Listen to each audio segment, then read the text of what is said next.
And a wonderful afternoon to all of you out there, wherever you are. I am Benjamin of football.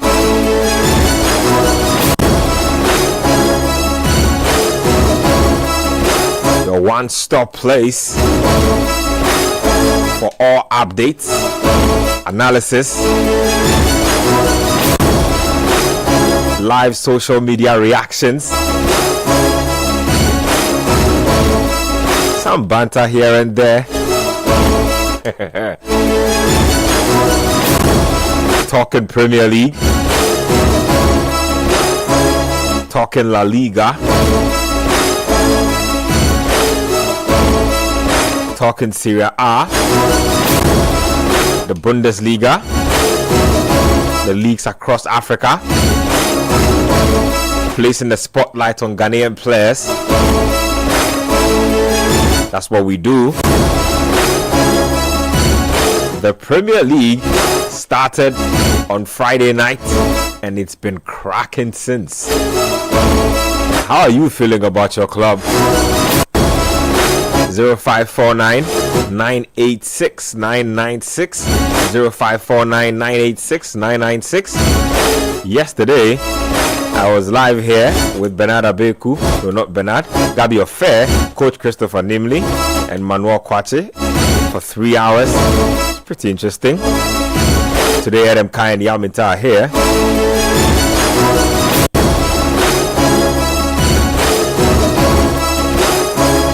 This should be good.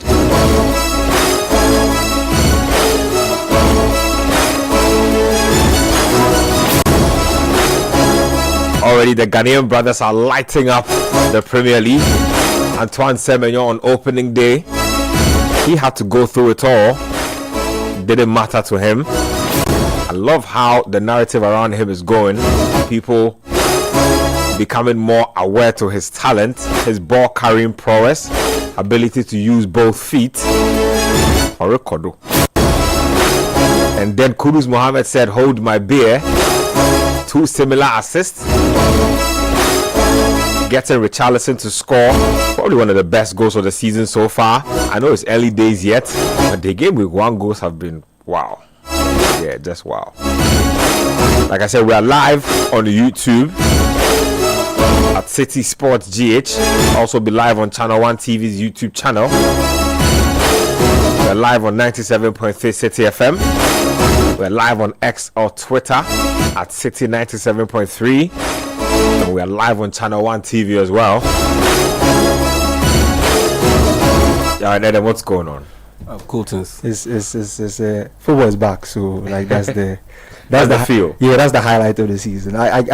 When we're coming to do Panorama on Friday and the Liverpool game was about to start, Gavi kind of like screamed it in here, and like the feeling came back. So like yeah, it's just an exciting weekend, just taking in most of the games so far, and it's exciting stuff. Our Ghanaian brothers are doing us proud out there.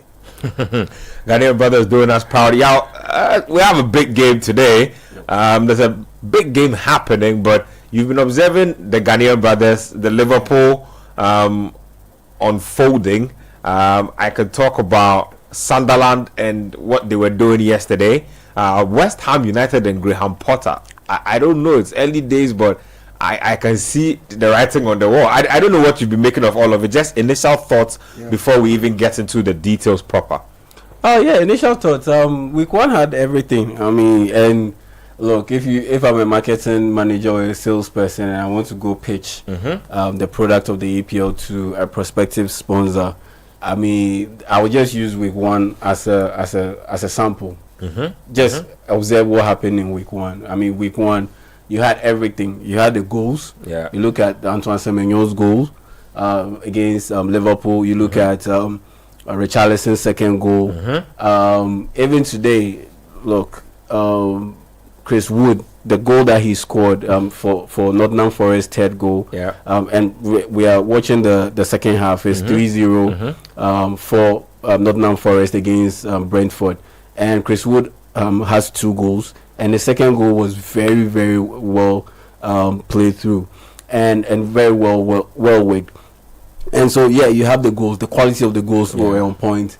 Then you had controversial decisions with that Liverpool-Bournemouth game where, a Bournemouth defender clearly handled the ball, and there was a bit of a discussion whether he should have been sent off. VAR came in, bit of a weird interpretation. Those things came up. Yeah. Then even now with the Chelsea and Crystal Palace game, Eberechi Eze scored a hammer of a goal, but got disallowed because apparently there was a bit too much movement in the wall, and it became more or less like an indirect kick. Some interpretations. No, apparently what he said was I think the distance wasn't the accurate distance. So but players cheat on the distance all the time. So it became more or less like, so it became a disallowed goal. Yeah. And so controversies, all of those things. And look, this will be in the news for a while. And from a marketing perspective, there's nothing like bad news. Yeah. Because at the end of the day, good news, bad news, it still puts your name out there. But it's just that you don't want it to be associated with... That's how you manage it. It's just how you manage it. You don't want to be associated with it for a long time. So the Antoine Semenyo issue that came up with the racism bit, look, it will come up in discussion for a very long time. And it pretty much summed up everything that we've had in week one from the EPL. We've had goals, we've had good games, we've had controversies, controversial decisions, and we've had pretty much a scandal, more or less. A scandal just in week one. And this is just week one. The biggest match of the week hasn't even been played between Man United and Arsenal. And we've already had all these storylines, all these narratives come up. And so, it just shows you that football is back, and there's just something about the EPL that it's a major draw. There's always something that will come up, even when it's on just your regular day at the office. Something different, something eye-catching, something eye-popping will come up, and it will generate massive interest and massive following in the EPL, and that's what it's all about. I ran across a content creator's content, and he's a Nigerian content creator. I have big respect for him. He's absolutely obsessed with Kudus.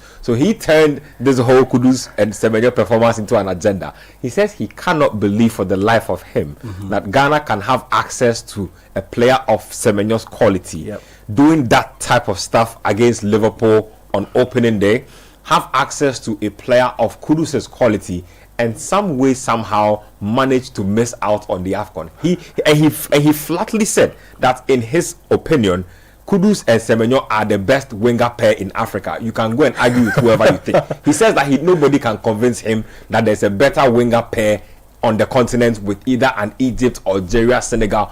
He's Nigerian. He says that's an argument. He says we have better players than the Super Eagles. Those two guys are good enough to have propelled us. Some way, somehow we made. And I think he makes a fantastic point. I'm trying to think of Ivorian. Exactly. I'm trying to think of an Ivorian. What I would do typically?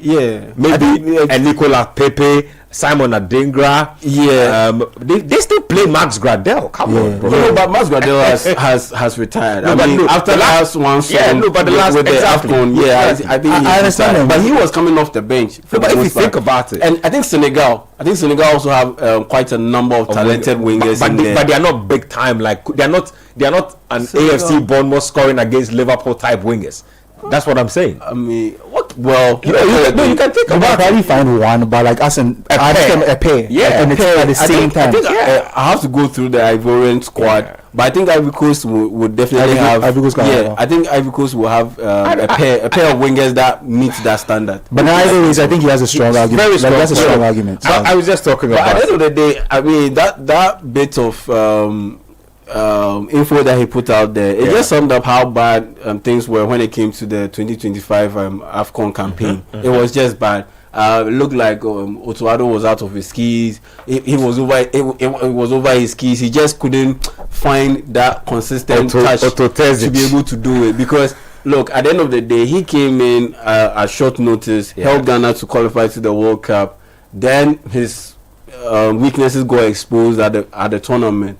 That was at the international stage. Africa playing on their continent is different from playing in the World Cup. And playing in the AFCON further exposed his weaknesses, as in the way he will manage the situation off the pitch, captaincy issue and all, and the fact that you just can't use only skill to win games in Africa, because pretty much all the players on the continent are skilled. Yep. Though, yes, we played against the likes of Niger and Sudan, and they are not as skilled as most of our players. Yeah. But at the end of the day, they brought that physical edge and intensity, and their mentality was sharp, and that's what got them to be able to get the best, pretty much the best out, get better than us in terms of point accumulation or point tally. And so for me, yeah, it's just how we approach that AFCON. I think we first of all we approach it from a complacent point of view, and again we were still reeling from the appointment of Otuado because no one saw that coming, and so players had to reject themselves. And by the time we got to fully understand the gravity of the situation, we were in a very big hole, and it was very difficult for us to climb out of, and eventually we missed out on conference. As for me, shout outs to Otuado wherever he is, Otto Terzic, the guy who says that he consults with Terzic and Co. So Ghanaian journalists shouldn't stress him out. And Klopp too. He says he consults with Terzic and Klopp, so Ghanaian journalists shouldn't stress him out. Anyway, my biggest takeaway from that whole rant was that nobody should tell us that we don't have players who are good enough. That's just my end. That's one of the things that I said, like I was referring to when it comes to Otuado being over his skis, in the sense that, look, how can you make such a statement? Like I don't want to get into the fact that you missed out on picking up a couple of points does not mean that you should go to that extent.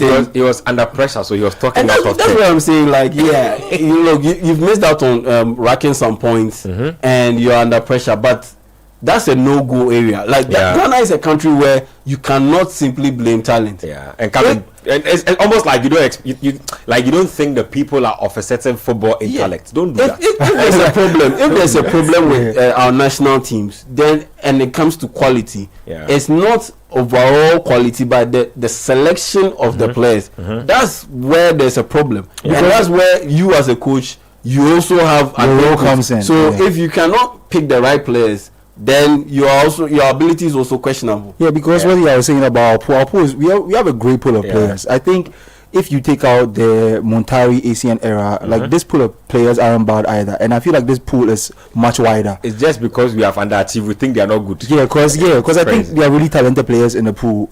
We just have a problem with selecting the right sets to balance them out in the team. So that's just it for me. Let me get to our YouTube community. Shout out to the YouTube community. You guys streaming out there from wherever you are watching us, listening from wherever you are. Calvin Asari says in Ketia, why are you in an Arsenal shirt? My friend, go and wear a Liverpool shirt. Well, but Arsenal about to play. Yeah, I don't mind him. I'm a Premier League ambassador. Don't do that. This one here, somebody sending a very interesting message. I'll read it out.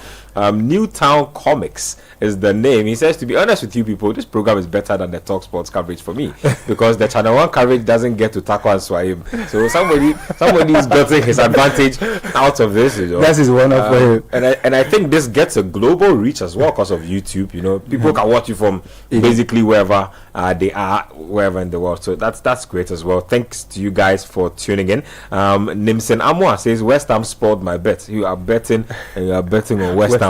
It's up to you yourself. Anyway, let me get more. Abdul Malik says we are live. Yes, indeed we are. I'll get to my message box in a bit, but that's 0549 986 996 0549 986 996. You are just chancing upon the Republic of Football. It's going to be a thing from now on, so just get comfortable, pick a drink somewhere, get some popcorn, and let's get into it. Let me get into lineups of the games that are happening before we get into a review of the matches that happened yesterday, because people are observing the games happening right now. So happening right now live, we have Chelsea versus Crystal Palace. So just for those of you who are joining us at whatever time it is, let me have the starting lineups. We'll have the lineups of Chelsea versus Palace on the screens, just so you can have a good sense of who is playing and who isn't. Chelsea have lined up in a 4-2-3-1 system. 4-2-3-1 is how Chelsea have lined up. When you look at the names on the sheet, Robert Sanchez is in post. I thought he'd be gone by now, or at least relegated to the bench. It hasn't happened. Reece James is playing a right back today. Good to see Reece James starting on opening day. Josh Achampong. For the captain's armband. Yeah, Charlie. Josh Achampong. I will let Yao touch on Josh Achampong. I think he dipped his feet into the water last season with a few performances. He's gotten a starting berth. I don't know what that means for Chelsea, if it's a show of faith, if it's a lack of options. I don't know. We'll get into that in a bit, but he's out there with Trevor Chalobah and Mark Cucurella. And then in the anchor positions, you have Enzo Fernandez and Moises Caicedo. Palmer, Pedro Neto. It looks like Jamie Gittins has had to come out of the game. He's been replaced with Estevao. Estevao in the Brazilian from Palmeiras, I believe. Did pretty well at the Club World Cup. Looks like he's also getting his opportunity here. Chelsea Premier League debut. That will be interesting to chat about. Joao Pedro is leading the line. It's goalless currently between Chelsea and Palace. So that's also something worth noting.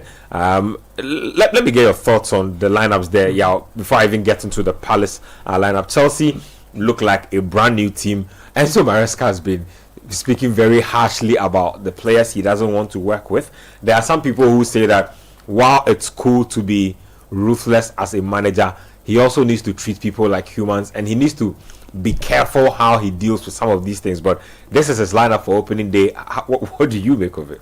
You need to be careful how you treat humans, but in this world of ours, especially when it comes to how managers are treated and viewed, if a manager goes down this path, I understand, because the level of pressure or amount of pressure on them to deliver is absolutely insane, and especially when they need to clear out some players before they can really make some signings in there, because this squad, the squad that they have is already quite big enough, and so if they want to bring in a centre back, at least one centre back, which I'm sure they want to do and have reportedly stated so, they need to get rid of some players in there, and if those players aren't necessarily trying to help the situation by lowering their wages to ensure that that move is facilitated, it will get to a point, the frustration will get to the manager, who is dealing with that and has to deal with the tactics, the man management of the squad that are pretty much settled. And so it makes life a bit difficult for these individuals, and sometimes the frustration, I believe, slips through when they speak in these press conferences, and that's how come you find them sometimes uttering these harsh words. He's not the only one, and that's why I honestly believe that it's not an Enzo Maresca thing, but it's more or less a managerial thing, and it's a 21st century football thing, particularly with the top 5 leagues in the world, in Europe, because have you heard and seen Pep Guardiola do saying, even Ruben Amorim, who doesn't even have that much cachet at Man United or in the English Premier League, listen to some of the things that he said about Sancho, about Alejandro Garnacho, all of these guys. So it just tells me that it's not that these individuals are bad people necessarily or are heartless, but it gets to a point where they are dealing with so much. The frustration is a bit very high, and expectations are high as well. Expectations are high, and it just slips. So for me, I wouldn't be too harsh on Enzo Maresca, but with the only surprise I have with the selection, with the starting lineup, is the inclusion of Josh Achampong. I mean, the guy is 18 years on his way to being 19 years. And he's starting, like you rightly put it in your preamble. I think it's a show of confidence. It's a show of confidence and a lack of trust in the the other guys that he has on the roster, because Badiashile is not too good with the ball at his feet. Disasi the same. Wesley Fofana is very good, but can't stay fit. And so if you are trying to build on something that is stable to be able to challenge for the EPL title, he's not someone that you can necessarily rely on. And so when you look at someone like Joshua Champon, he's young, fresh, athletic, he's quite good with the ball at his feet, and he's able to run with the ball, move the ball vertically, and help push the opposing team backwards and pin them in their own half, and help out with the passing out from the back, building up from the back, maintaining possession and all. There's some reason to believe why they will go in for him. And also there's a plus that he's English.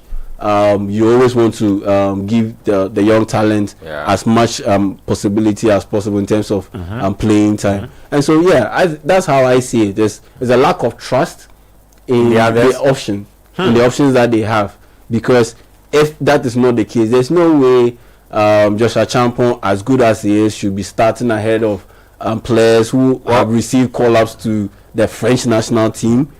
It's just that's the reality. But also, let me just give you an update on those who are missing out. So they have their centre backs are pretty injured. I'm just noticing. So Tosin has a knock according to the injury list. Levi Cole has a crucial ligament. He's going for like 7-8. Romeo Lavia injured as always. And then there's Benoit Badiashile. They say he has a muscle injury, but I feel like Badiashile especially went from being highly hailed on every level to everybody just basically believing he was a bum overnight. I don't know what happened to him, but that was. I think it's just a couple of bad performances that did that to him. I think when he came in, he didn't start on a bad note, but it got to a point the performances were consistently bad. So after points like that, if you're performing at that level in this league, I don't think anybody's going to look at you and rate you. But he came in with a reputation. That's just the unfortunate thing. But I think Yao was largely right.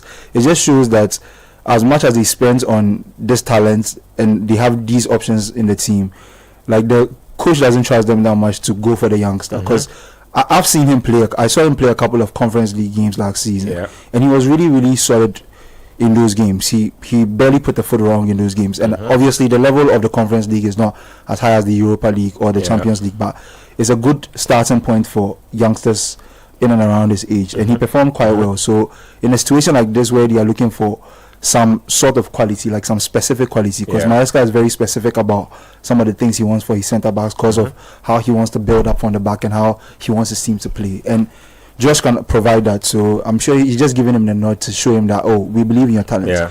And Chelsea largely get stick for not trusting their youth.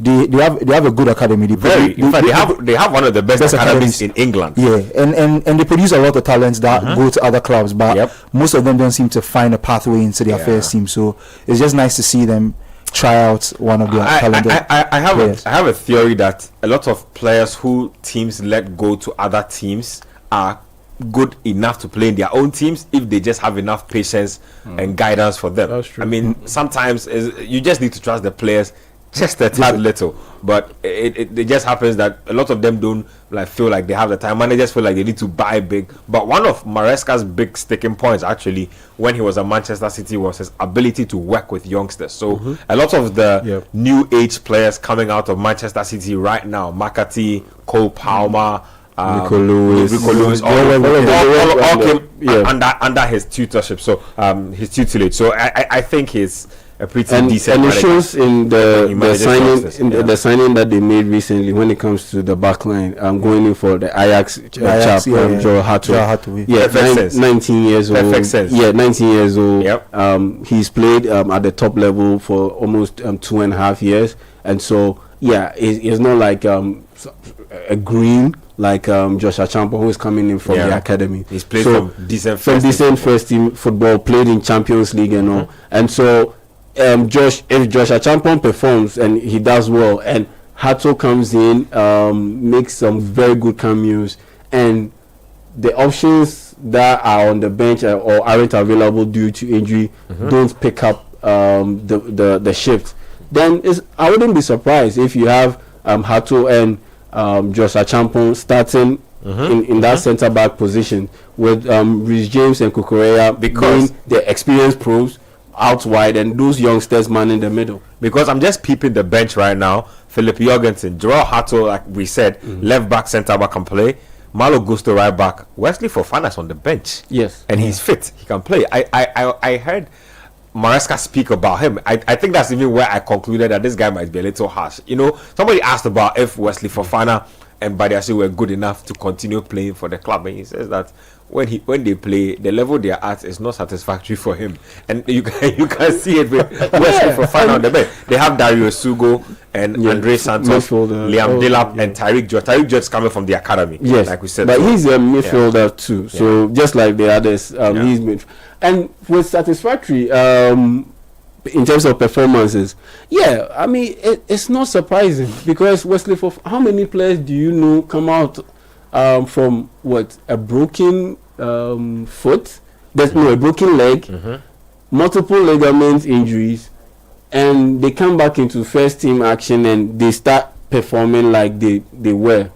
It's very difficult to find such a player or players, and so when he comes in and he's not giving that kind of satisfactory performance, I'm not surprised, especially when it came to last season, because Chelsea, got the time Fofana came back, they were under pressure because they are slipped from we are not title contenders when they were second to sixth, and they were under pressure, and so that's why Maresca, like I said, that's why Maresca will go like, you know what, his performance is very satisfactory, so I'll put in this guy on the side of the window, and he has momentum now for winning a cup because he was chasing winning the Conference League title. He was chasing qualification to the Champions League. And there was no patience to be dilly-dallying with the performance of Fofana. He brought in Josh Achampong, and like Adam said, in the Conference League he was good, and he helped them qualify to the final. And so why would he go back to Wesley Fofana when he had made or he had gained enough momentum, and they were going to play in the Club World Cup? They went there, won it without him, and so there's absolutely no reason to get him back into the team now. This is how a team can bypass you even when you are on a star player level type contract. Very interesting. Anyway, let me not dwell too much on that. I like the Chelsea bench anyway. To be honest, all of a sudden the project is beginning to make a little more sense to me. And to add to what you said, making a lot of sense. Winning the Club World Cup kind of validates his decisions now, because when he came in first, everybody's looking at him like, oh, why are you ostracizing? Why are you doing this? What is there to show for you taking these decisions? You are not a manager with this reputation. Now he's won the Conference League, he's won the Club World Cup. So now when he's taking decisions, you can back him because he's won things, and you can see that if you give him the chance to make his own decisions, it's come good. So and he's pretty much living up to the reputation of every elite manager. There's always a level of ruthlessness about them.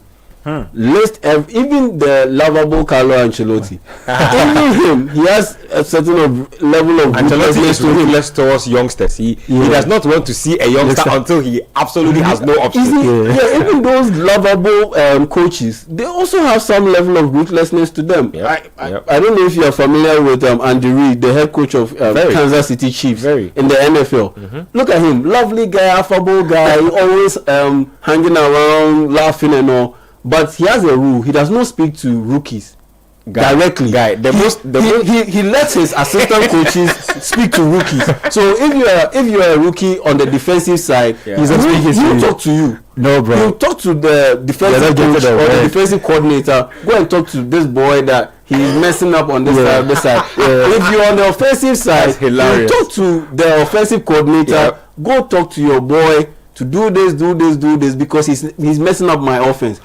As a rookie, he won't talk to you directly because if he has his rule that you have to earn your way to get him to the level that he will have to come directly to you. Once you're a rookie, no matter how good you are, he's not talking to you. You know, this is crazy because I remember, like, just funny, right?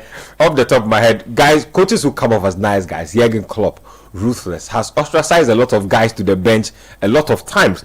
Guy who comes off as a nice guy, Ronald Koeman. Remember this guy, Nias.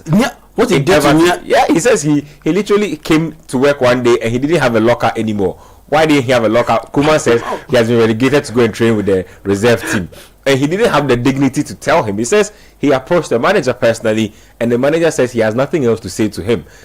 Rafa Benitez, another guy who comes off as very nice and innocent on the outside, you know, glasses wearing, no bald guy, comes over. He's ruthless as hell. He will just stick you at the end of the bench and never ever speak to you. And he won't even be giving you explanations. Yep. He's that other guy. And his slot, and his slot is doing it to Wataru Endo right now. Wataru Endo is good enough to be Liverpool starting DM. You can quote me on any day on this.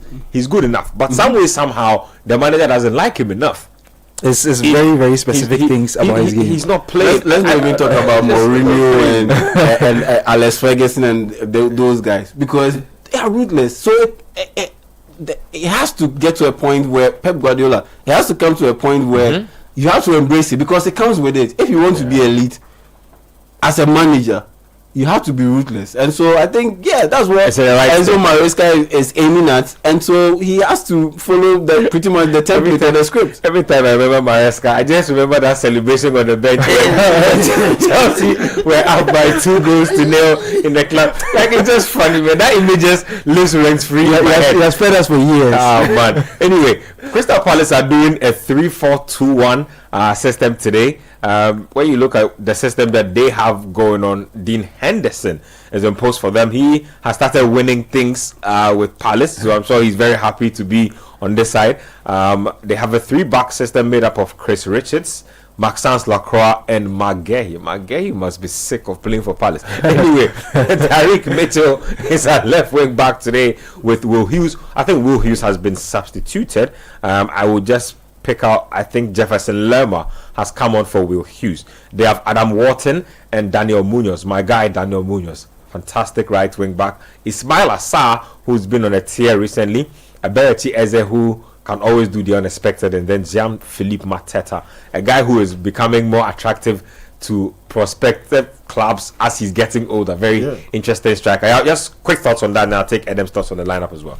Oh yeah, I mean, you can go to bed for, let's say, 3 months, get out of bed, maybe out of coma, and pretty much name the starting lineup for Crystal Palace, because you know this is the level of quality they have. Members, who they will select. You know the members that will make the starting lineup, and I just love the way Oliver Glasner has gone about getting this team to more or less over deliver or outperform what is expected of them. Because when you put together a team that was the proper definition of middling, and you get them to be able to play the way they are playing, and in recent months or in recent weeks, in fact, they have started flirting with relegation multiple times before he came in, and in recent months and in recent weeks win 2 titles at the top level. Then you know that you are doing something well. For context, Palace had won no major trophies before these last 2. No major trophies.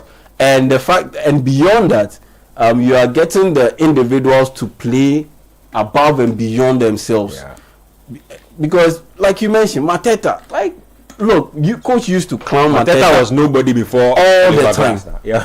We used to clown Mateta all the time, like Mateta. What is Mateta? He was literally nobody before Glasner, right? Exactly. Now you see he being quoted by several clubs, at least per the reports. You look at Abereti Eze. You look at Adam Wharton. Look at Adam Wharton, for instance. He is one guy who is on the bubble of becoming more or less the England number 1, because looking at the way Kobe Mainoo's performance have fluctuated, I see Adam Wharton ahead of Kobe Mainoo in the pecking order when it comes to England. You look at Dean Henderson. Now more or less he's like the England number 1. He's more or less like the England number 1 or number 2, behind the Everton goalkeeper. Jordan Pickford.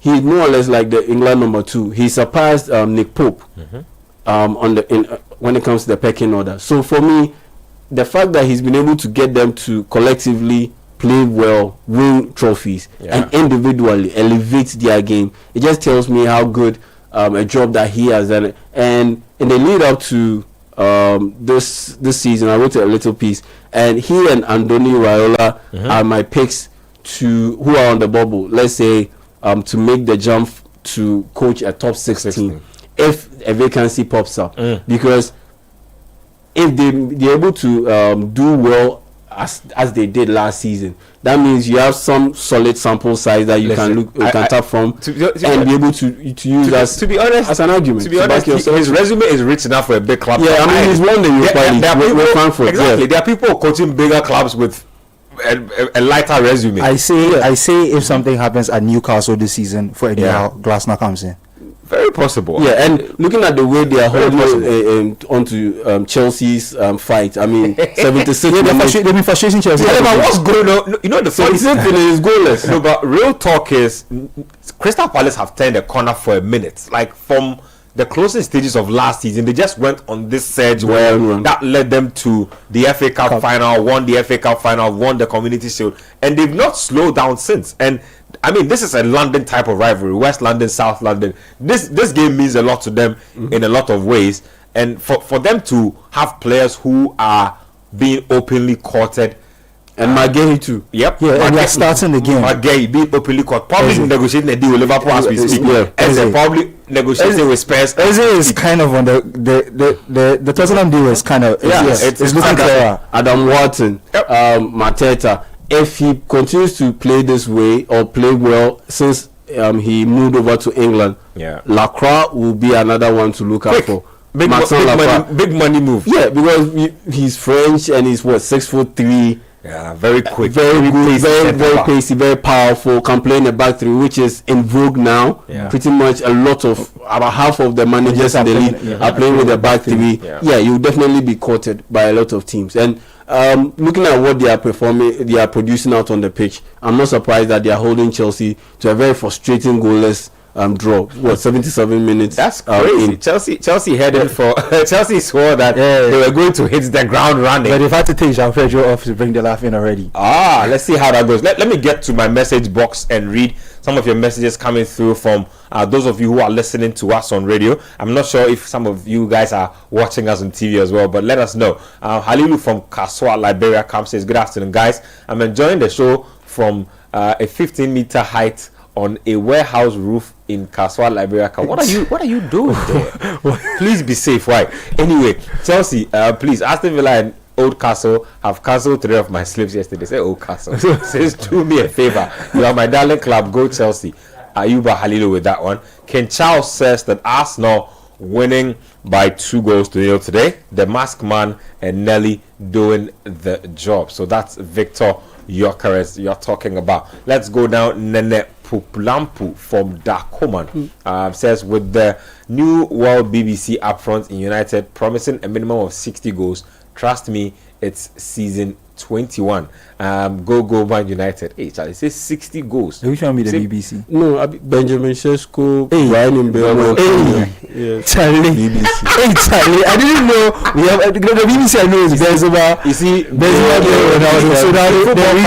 Football fans never learn. I always say that acronyms and one one name taglines are for legends. Like, you don't do this for unproven players. Like, you haven't done anything. You started giving yourself. So right now, if I say Jordan, you already know who I'm referring to. They did a 3P2. You see, like Cristiano, like Ronaldo, CR7. Like how do you call this guy? R9. You can do that, like that type of thing. Yeah, like, that's don't do this. Like somebody said something like the last time. I was so shocked. I was upset when he translated. He said KDH, and I was like, what's going on? Who is KDH? I'm like, I was confused for like almost 30 seconds. He says Kenan Dewsbury. I said, don't do this again. Don't do this again. My brother, that's what I'm saying. Like this type of stuff is legendary status. KDH, and I was like scratching my head. I'm like, oh, is it that I haven't eaten today? And you know you were lost for a minute. Bro. He said Kenan Dewsbury Hall. I'm like, why will you do this? Like, what has he done to merit you Like his full name has not even gotten out there enough. Oh no. Do this. For instance, when I say Torres, I'm not referring to Ferran Torres. Can't But be. I'll say Ferran Torres. Can't be. I will say Ferran Torres. But when I say Torres, you know what I'm talking about. Fernando Torres. Yes, do that. Man, football fans. Anyway, the big game. No, the KDH thing. No, it has to be why. It has to be why. The KDH thing is hilarious. KDH. Listen for the play. He said, a car from Nansoma says Citi Sports Team today. NPP will dismantle Crystal Palace. NPP, Neto, Palma, and Pedro. This is what I'm talking about. Do not do that. This is the type of misbehavior that I'm talking about. What do you mean? And Pedro. Nah. Oh my. Don't do that, KDH. Charlie. No, but that really got me. KDH. Why would you do that? KDH. Kenan Dewsbury Hall. Really? Guys, let's not be doing this. But just a quick one on the Nottingham Forest game. Brentford have pulled a goal back. But I've just seen a substitution and involving a player. Igor Jesus. He played in the Club World Cup, I believe, for Botafogo. Yep. Very good player.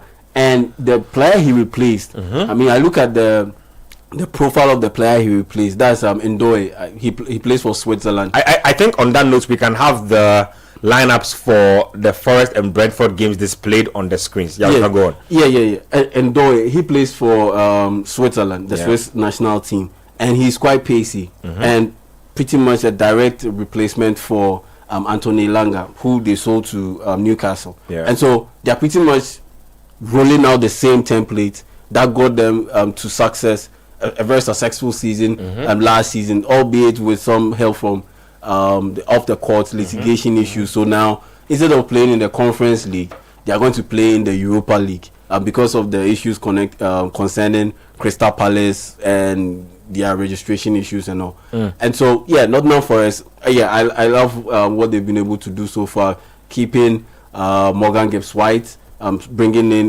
Ndoye to replace Anthony Langa, and also being in the mix for a couple of young guys in there. So I'm not surprised that they started their season on a very good note with 10 minutes left to play in the game, leading by 3-1. Brentford is one that I know it's early days yet, but bringing in a new manager and losing, being on the verge of losing João Wissa after losing Christian Norgard and Brian Mbeumo, it could spell some major trouble for them going forward. Let me just stay on that lineup. So, talking about Brentford, I've been worried about them for a minute, purely because of how much upheaval has happened in their team following the last campaign. So they sold quite a number of their big names.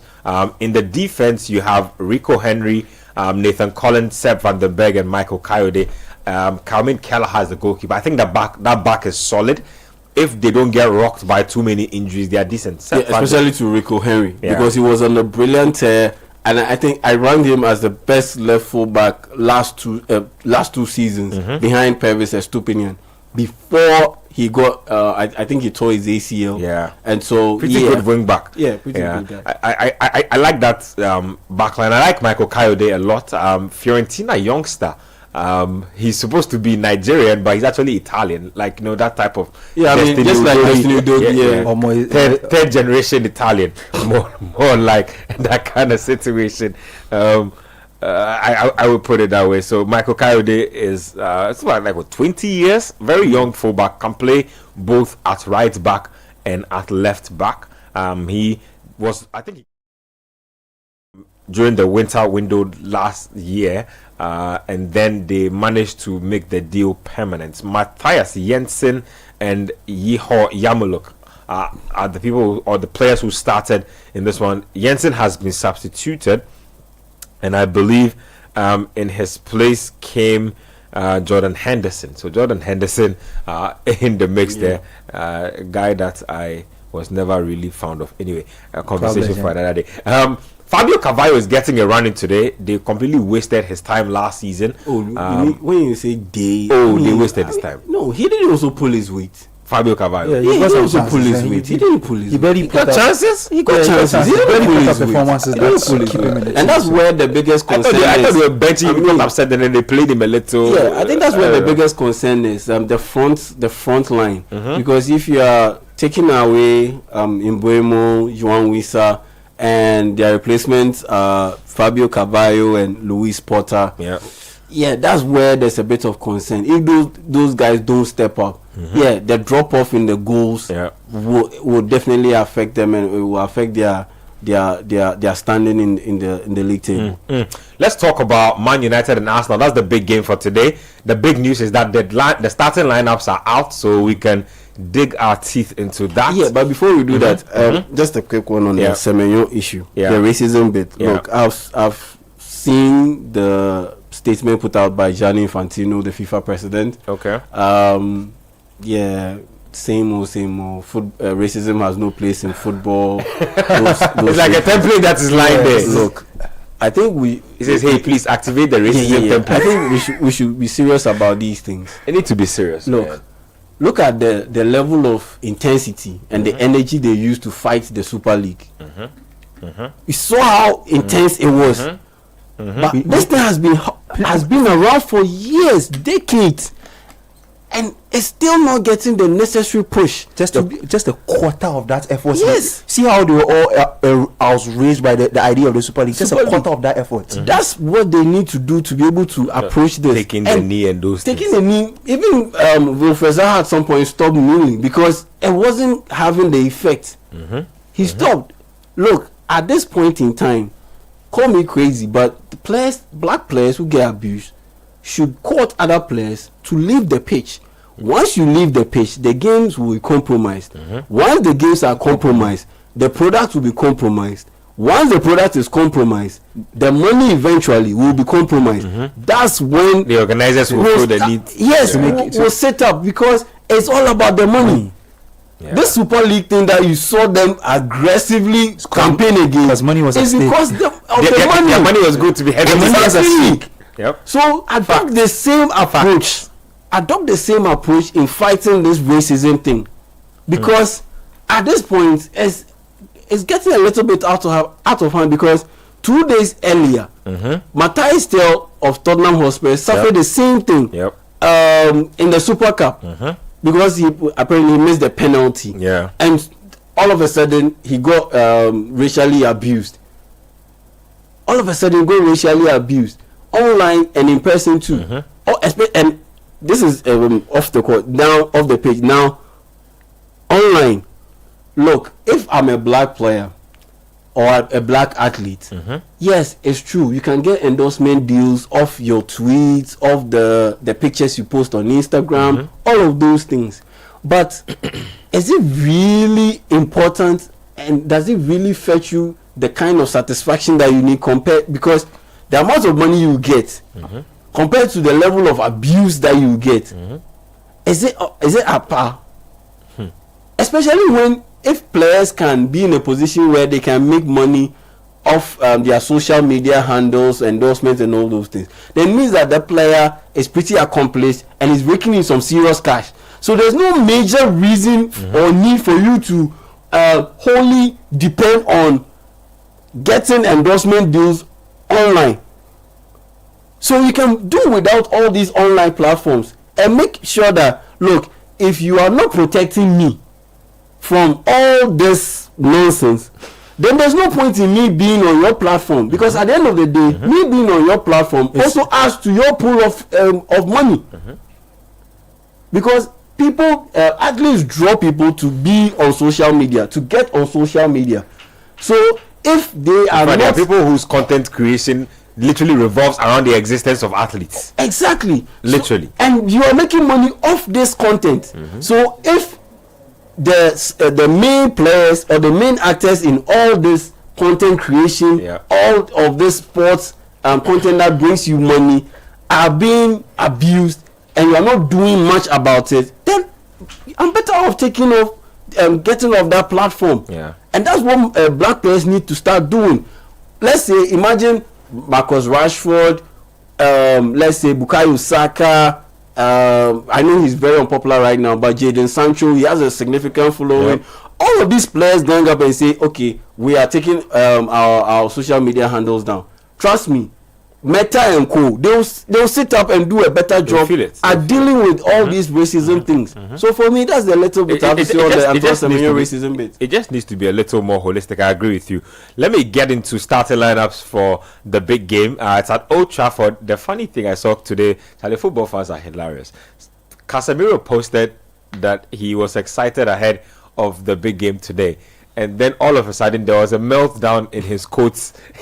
Basically, they're pleading that he shouldn't start. People unhappy that he's posting that he'll be starting. I'm like, what is the meaning of this? A player has been certified by his manager after the week of training that he's starting a game, and all of a sudden the fans are up in arms against him. That, what do you mean by you're starting? Like, why are you starting the game? It was just hilarious to notice. But starting lineup is out for United versus Arsenal. Bayern, there is some post for Man United, which is interesting. Onana came back, started training. I thought Onana would be in post, but it looks like I don't know again if this is an injury risk management situation or this is also a sign of the times at United. We'll talk about that in a bit. Things are changing. New currency, new goalkeeper. Well, 3-back system for Amorim as usual. It's Euro, De Ligt, and Shaw. And then at left wing back he has Dogu. At right wing back he has Diego Dallo. Casemiro will be partnered by Bruno Fernandes. And I believe in this system that Casemiro is an anchor man or a defensive midfielder with a role to support, and Fernandes is possibly the box-to-box midfielder. Matheus Cunha and Mbeumo will play together. Mason Mount leads the line. Interesting. Looks to me like a possible false nine because you still have Mbeumo and Cunha, but that's still very, very interesting. Yeah, let's dig into. In fact, let me start with Edem on this one. Let's dig into that United starting lineup that I've just put out. The Mount leading the line. Very interesting implications. Bayender starts ahead of Onana as well. I checked the bench, and indeed, Onana, is he on the bench? No, he's not even on the bench. They have Tom Heaton on the bench, so I believe Onana is not deemed fit enough to start the game. He's still tagged as injured, dealing with hamstring strain. So he's not even starting the game at all. Thoughts on that United lineup? I'm not surprised about too much bar Mount's inclusion and in the position he's playing in. I thought they would use him in a different way. Maybe one of the other guys would probably be the false nine.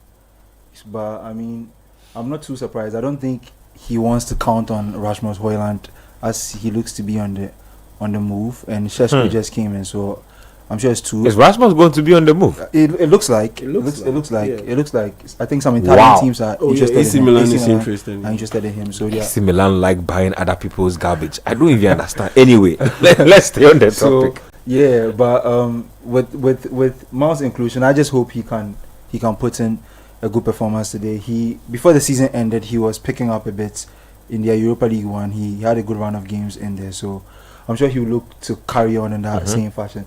As always, I'm expecting a good game from Bruno Fernandes. He's been somebody who constantly shows up for United since he started wearing that shit. So, and the new guys too, with how they were looking in preseason, I'm expecting an improved United today. That's what I would say. Yeah, I don't think what we saw last season will be their tail this season. Where they would finish, I can't really tell, but with the kind of quality they've added to their team and having a full preseason and all of that, I just feel like today we should see a much better outing from them from the start of the season. Well, we'll be getting deeper into that United lineup, but I'll just quick thoughts on. I don't know, man. I feel some type of way about these type of things. For instance, Ugarte, young, energetic DM, bought for decent money on the bench. Old man Casemiro, still being paid a truckload of money, gets to start ahead of him.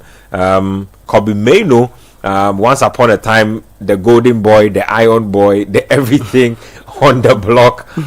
These days, looks like he's also on the outside looking in. And then obviously my captain, fantastic. I would have thought he would have been part of this game, but looks like in the back three, Captain Maguire. Captain Maguire is not trusted in these type of situations. Just thoughts on the lineup generally. Yeah. Oh, the Maguire absence. I mean, you can see it coming from a mile away. The Maguire absence in the starting lineup after his influence last season. No. You can see it coming from a mile away. There's no way of when all the players are fit, he will start. There's no way he will start because look, even today, Lisandro Martinez isn't available, but Maguire is still on the bench. Mazraoui isn't available because of a thigh strain. Maguire is on the bench. So when all of them are available, he won't make the starting lineup. So I'm not surprised with that. Bayende starting, no surprises because Onana just returned to training, I think, a little over a week ago, like a week and 2 days ago. So yeah, and once you're dealing with a hamstring, you don't want to really risk it. You want to give it some time before you put him back into that starting lineup. So I'm not surprised with the back three, given the injuries and the players available. So pretty much that's settled. The midfield, the only questionable selection is Casemiro. I would have wanted him to start Ugarte because this setup is quite top heavy, and there will be acres of space in behind that front line. So you need someone to cover all that space. And looking at Casemiro's limited mobility these days, it's a very big call from Ruben Amorim to put him in that starting lineup. Maybe this is an audition, because if you can perform in the big game against Arsenal on day one, then you can be trusted along the way to man that position. And so I think this is a major audition for Casemiro, because realistically, he is the third player on the depth chart list. Because ideally, the starter in that position should be Ugarte, followed by Kobe Menu. Then Casemiro comes in. But per my pecking order, the one who is at the bottom ends up starting this game. Then it just tells me nothing but this being an auditioning. And he really has to perform. Other than that, he will likely be seen or playing 5-10 minutes in the Carabao Cup and the FA Cup matches. Other than that, he won't be able to get any proper running with this Man United team. Then I look at the starting lineup, and it just confirms my fears that Man United shouldn't have spent all that money on Mbeumo, and rather they should have used it to get a midfielder and have Amad Diallo be the one manning that position. Fair argument. It should have been Amad Diallo manning that position. I'm kind of surprised opening day he's not starting, because I thought he's done enough to justify. But at the end of the day, big money has been spent. You spent big money on Mbeumo and Cunha, so you can't.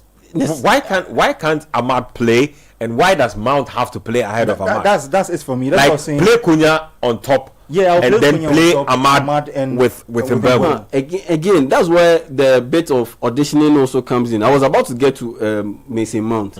So this is an auditioning for him. This is an audition for him, that he needs to excel, he needs to deliver and produce. Other than that, he will finding minutes in this Man United team very, very difficult. But ideally, it should have been Amad starting alongside Matheus Cunha in behind Mason Mount. If you didn't spend all that money to go get Brian Mbeumo. But even if Mbeumo, now that Mbeumo has been bought, you make a very solid argument why he should have been the one starting in Mount's position and have Amad Diallo and Matheus Cunha playing behind him. That would make perfect sense. But I'll counter that point by saying that Mason Mount had a solid end to the season. That's how come he even ended up starting in the Europa League final ahead of Garnacho. That brought about all this chaos. You get it? So it's more or less a good last. So it's more or less like an audition for him. Like deliver the goods in this big game on day one, and rest assured, more or less, you have a solid number of chances to have a decent run in the starting lineup in this Man United setup. So for me, yeah, that's the little bit I have to say about this Man United starting lineup against Arsenal. Let's wrap up the games that have just concluded, because we need to give some updates on that as well. The big news is that Chelsea have been held to a painful draw by Crystal Palace. I'm not sure how Chelsea fans are feeling about that, but I mean, off the high of that club World Cup victory, they thought that they were going to hit the ground running this particular season, but it's not really played out in that manner at all. If you look at the statistics, let me give you a few numbers from the game that has just gone by, and then we will try to make some sense of it, and then you also can try and interpret it in your own way from wherever you are. So you look at shots on target in this game. Palace had 4 shots on target to Chelsea's 3. You look and talk about shots off target. Chelsea had 7 of those to Palace's 5, and then you can talk about possession number, 71% for Chelsea to just 29% for Palace. Some way, somehow, they leave the bridge with a point. And then corners, Chelsea had 10 corners. Palace had 2. Chelsea did not make a single one of those 10 corners count. And then you can also go on and talk about throw-ins, 21-16 advantage Chelsea. You can talk about goalkeeper saves and all of those numbers. But the big news is that Chelsea and Palace have split points in this particular encounter. Yeah, let me take your thoughts on this result. Not the type of season start they were hoping for. Yeah, not the type of season start they were hoping for. But then again, yeah, Palace these days aren't a small club or an easy team to play against. I mean, they might not have the profile of the other London teams like Spurs, like Arsenal and Chelsea. But at the end of the day, under Glasner, they've morphed into a very, very difficult team to break down. And quite dangerous, particularly when it comes to the counter-attacks and all. And yeah, they've also built a reputation of being able to defend quite well when it comes to the set pieces, and you can clearly see that with the number of corner kicks that Chelsea had, and weren't able to convert any of those chances. Palace are pretty much a big team. You look at that back line, Chris Richards, Lacroix, Maguire isn't the biggest defender out there, but Mateta drops in to help make with up set piece situations, to make up for that pretty tall team overall. For that drop off in height, and you throw in Dean Henderson, and the fact that Chelsea, looking at their starting lineup, they aren't necessarily the tallest. Their team is not towering like that. Yeah, they aren't necessarily the tallest. So yeah, it makes life a little bit easier to deal with set pieces coming from the Chelsea folks, despite the quality of takers that Chelsea do possess. And so putting it all together, and the fact that Crystal Palace have been playing, they played a competitive, meaningful game just last weekend. And Chelsea haven't been able to do so, and the fact that they're holidaying for a bit. Their holiday was pretty short too.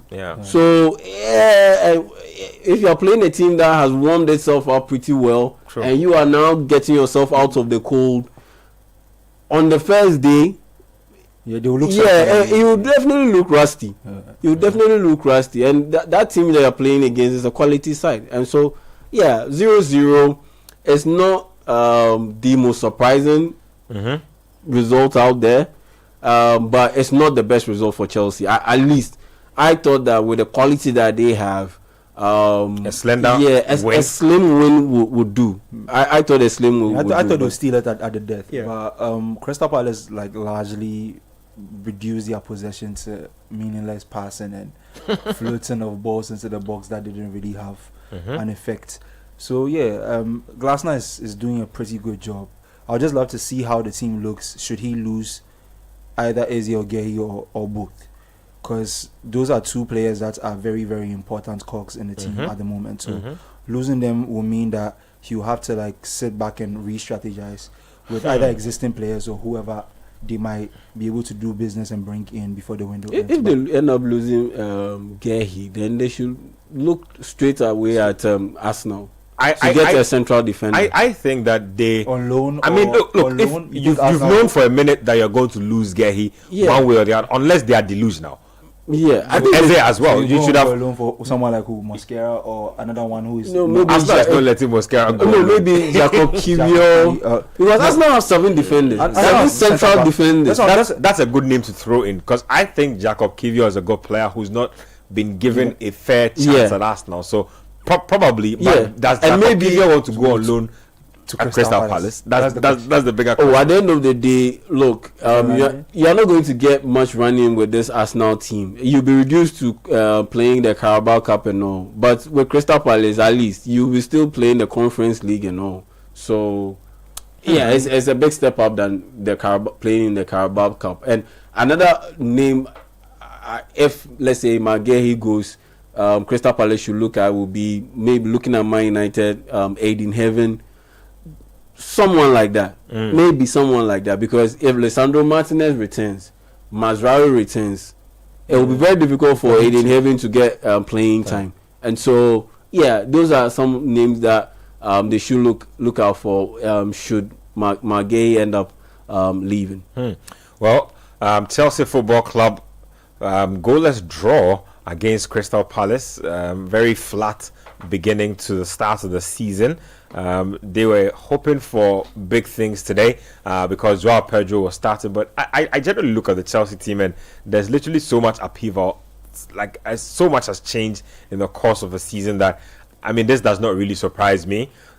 Players look like they are still building chemistry, and so that's to be expected. But like we always say in the Premier League, if you have big ambitions, sometimes dropping 2 points on opening day is all the momentum you need to lose to be playing catch up for the rest of the campaign. So I'm not sure how big their own ambitions are as far as the board is concerned, but fans also typically have their own ambitions with regards to a team. I don't know how the fans are taking this, but Chelsea fans, send us a message. How are you feeling about your draw? If you are watching us via YouTube, let me know where you're watching us from. Also drop us a message on how you feel about the goalless draw that has just happened. Let's get to the other game that was played. Nottingham Forest defeating Brentford by 3-1. Big win for Forest on opening day. Chris Wood getting 2 goals on the day. Ndoye also getting the other, and then Thiago with the penalty for Brentford. So Brentford's only goal coming through a penalty. Brentford have had, like I said, major upheaval, including a managerial change, and so you'd expect that things would be a little tough, things would be a little different. Manager is Keith Andrews, not the biggest name out there as well, but Nuno Espirito Santo starts exactly how he would have wanted to begin a new season. Brentford, after losing a lot of players and their manager, have labored to, put anything together. They lose pretty heavily. They go away with nothing. Yeah, and it was to be expected. I didn't see a 3-1 scoreline. Nottingham Forest scoring 3 goals, because even in the lead up to this game, Nuno Espirito Santo was asked, and he candidly stated that his team is not where they are supposed to be in terms of preparation for this upcoming season. So I expected them to win, but maybe, like you said, with regard to the Chelsea game, slender win, the fact that they are the home team, the 12th man pushing you over the line, the fact that they are the more settled side of the two, returning with the same manager, a lot of the players, and they are not in a situation where Brentford is at the moment, where pretty much major changes have had to happen because of all the exits. And so, I expected a slim margin win for Nottingham Forest, but at the end of the day, Chris Wood showed massive composure to get that third goal for Nottingham Forest. And again, the defensive breakdown for Brentford, it caused them. Other than that, I would have seen this game playing out the way I envisaged it, which is more or less a 1-0 win for Nottingham Forest. But Nottingham Forest got a bit clinical in front of goal and managed to score two more than I expected them to do so. So yeah, pretty much a straightforward win for Nottingham Forest. Nothing surprising, with the exception of they getting 2 more goals than I expected. Yes, so Forest getting the win there. Adam, quick thoughts on that result? I'm just happy for Nuno, because last season wasn't the best for him getting to the tail end. If we can remember that incident between Marinakis him and his owner, they are at the very end of the league cycle. But it's nice for him to pick up like the tempo this season. As he rightly said, he was speaking about the fact that he doesn't feel his team is where it needs to be with regards to preparation. I'm sure they want to do a bit more in the window before it closes, because Edu is kind of racking it up right now. They brought a couple players in, and I'm sure they want to tie up the business before the season starts, because I'm sure they want to avoid what happened at the end of last season. It was because their team wasn't where it needed to be in terms of depth, and now they are competing in Europe. They will want a deeper squad that has quality that can take them over the line. So it's nice to see them start the season strongly. So Nottingham Forest starting the season on a strong note, getting 3 goals. Brentford only managing 1. Very interesting. That's the lowdown on that particular game. So Forest join the list of teams that have picked up a win on match day 1. Like I said, let's now fully turn our attention to the big game. It's just about a little over 15 minutes away, and it's at Old Trafford. Between Arsenal Football Club and Man United. Man United playing at home in this one, so they are hosting Arsenal in this game. Let me get to the Arsenal lineup. Let's get into that as well. Arsenal fans feel that there will be something big happening this season. I mean, have picked up second spot on a couple of occasions. They think that this will be their season. When you get to the lineup for the Gunners, they are the away side, like I rightly mentioned. Very interesting lineup put out there as well. I can see that both sets of fans are not too happy with the lineups put out by their teams, but what can you do? Arsenal have David Raya in post, Ben White, Saliba, Gabriel, and Calafiori. Zubimendi, Declan Rice, and Odegaard. That's the 3-man midfield. And then you have Martinelli, Gyökeres, and Saka. So Zubimendi is playing on the left-hand side of Declan Rice, and Odegaard is playing on the right-hand side. So roles obviously will be designated. I'm interested in knowing exactly what kind of role Arteta has carved out for Zubimendi today. But yeah, let me start off with you. Yeah, sorry, but I need to answer your question with a question. Why are the Arsenal fans? Somebody said the Arsenal midfield. So in the YouTube comment sections, 2 Arsenal fans, one United guy said the United midfield was suspect, and then somebody responded by saying that he shouldn't worry because the Arsenal midfield is probably not any better. I just found that really interesting. I'm surprised because this Arsenal midfield is as decent as it gets.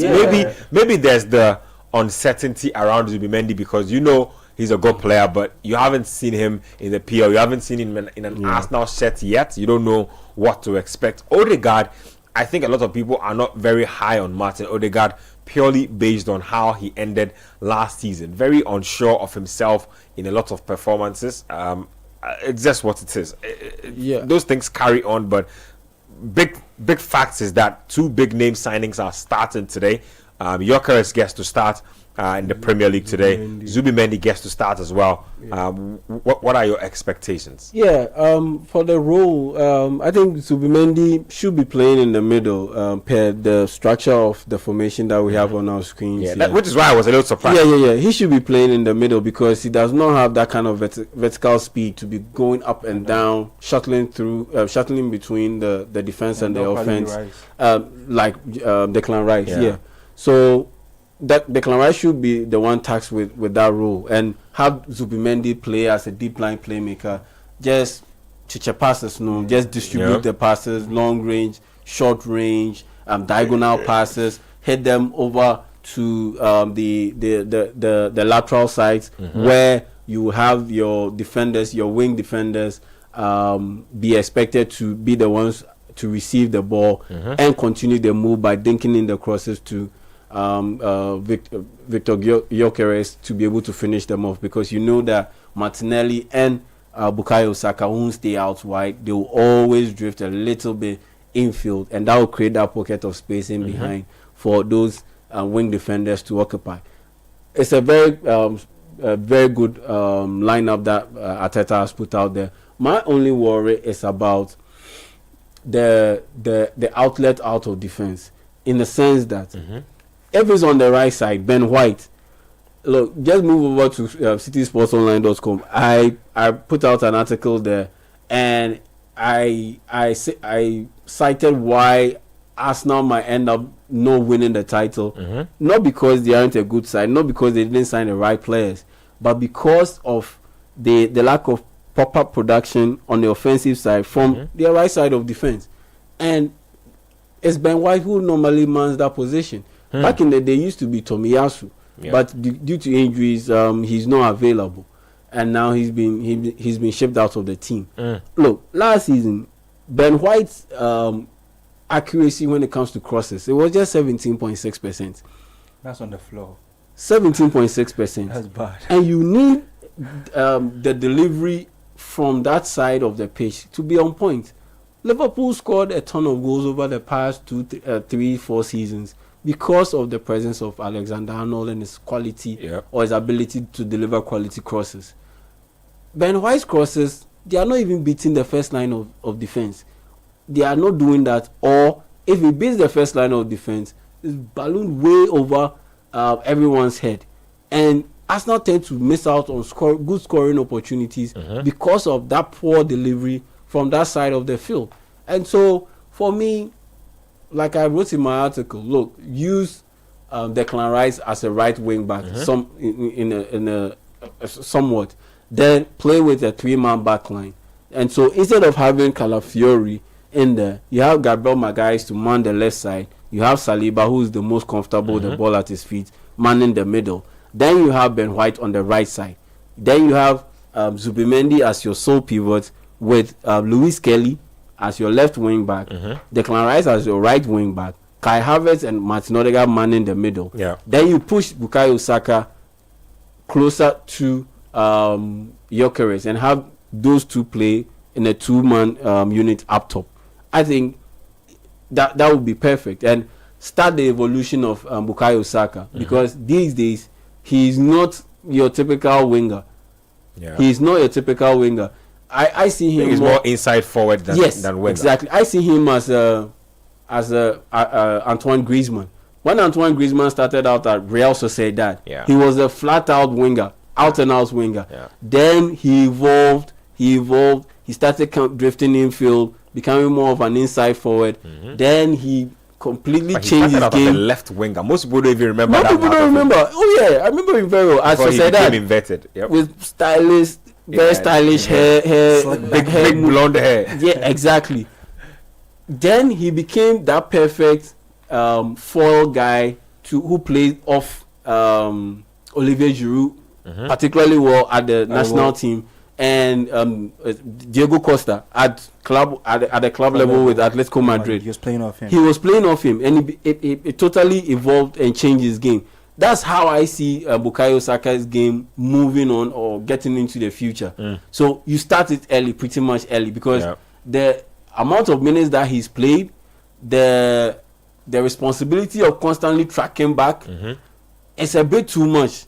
And knowing very well that he is the more or less like the main outlet for the goal scoring, I think it's a bit too much. So you move him a little bit more inside, have him play off the striker to be able to reduce the physical toll on him and be able to still maintain your scoring rate. And so for me, that's how I would do it. But aside the Ben White issue, I have no problem with the starting lineup that Mikel Arteta has put out against Man United. I think actually that Ben White and Bukayo Saka actually have great partnership on that side.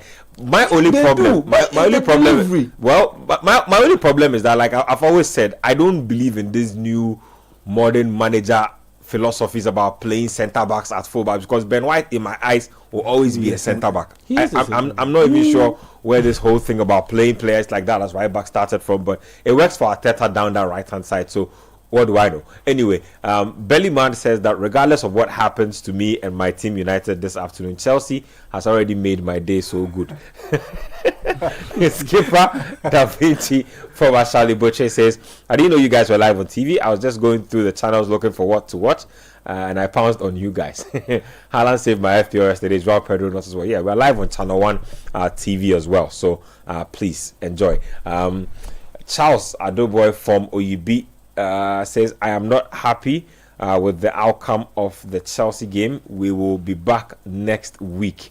Uche, listening live from Kaneshi, says, Man United will win by 2 goals. When you saw Dalot, Shaw, Casemiro in the starting lineup without a striker, all the excitement level comes down. Or you mean when you see all those guys in the lineup? Casemiro versus Rice, we are done. Why are we playing a false 9? We have Sesko. Miss me with that match fitness story. That guy is a machine. The bench is better than the starting lineup. Charlie Uche has said a lot of things. I understand the call to agency, because look, every team in the APL plays 38 games across the entire season. Yeah. Man United last season played 38 games and scored just 44 goals. Start the striker. So if you've gone and spent all this big money on the striker, on Benjamin Sesko, bring him and let him start. Yeah. Start the striker. Especially, and Adam mentioned this with Bruno Fernandes. He was the player who created the most chances last season in the EPL. Yeah. He created 91 chances. And Man United scored just 44 goals. And this is just one player. One player. The others also created chances. And Man United still score 44 goals. So if you go out there and you splash the money to get Benjamin Sesko, there is no maybe they need Gyökeres to light them up to give them the sense that they have a striker. If the report about him not being match fit is true, fairs. But if it's not, stick him on the field, bro. I'm just saying that if maybe they need Gyökeres to remind them that there are strikers on the pitch. Yeah, if Gyökeres scores today, they remember that they also have a striker on the bench. Or probably. Right. Yeah. I mean, just a quick one on the Arteta bit. I like the fact that he's starting 4 centre backs, because at the end of the day, you need to give Zubimendi some protection, because you've let Partey out of the door. The qualities that Partey brings to the table when it comes to passing, reading of the game, he has it. But the speed and the physicality bit, no, he doesn't have it. So you need that shortfall or that drop off. You need someone to be able to take care of it and manage that situation. And honestly, that's why I honestly believe that it's not Miles Lewis Kelly starting today on the left side, but it's Calafiori to add to the 3 centre backs that he normally plays, so that he has 4, and that would be more than enough protection to deal with the lack of physicality and game speed from Martin Zubimendi. Okay, so kickoff almost here, just about 6 minutes to go. The big news is that Benjamin Sesko is on the bench for Man United. This game was talked about a lot of in the mode of Sesko versus Gyökeres, and all of a sudden United have swerved all of us by leaving Sesko. I think that's probably why Amorim has left him on the bench. He probably doesn't want to feed into the narrative and pile pressure on his shoulders, because United have had a striker problem for a while now, and a lot of them see this signing as the answer to a lot of the problems the team has had goal scoring wise. So if they throw him into the fire right away, it can get really, really hot in there. But I would say that for a player like him who has come into the team, not had preseason, stick him on. Like this can be how he gets warmed into the league. Like, there's no better way to get him accustomed to the league than Arsenal. In a big game like this, put him in the game. I'm not sure why. They are overthinking. Anyway, the manager knows best. He's trained with him all week. I'm sure he understands exactly what he's doing. But the big news, of course, like I'm saying, is that Sesko starts on the bench for Man United. You're listening to the Republic of Football live here on 97.3 Citi FM. We're live on X or Twitter on Citi 97.3. We are live on YouTube at Citi Sports GH and Channel 1 TV, and we're live on Channel 1 TV as well. So across all platforms, literally 7U update, 7U lineups, analysis, backstories, banter, and all of that rolled into one. That should be good. I'm taking more predictions from Man United and Arsenal fans. You guys should let me know how you feel about this game.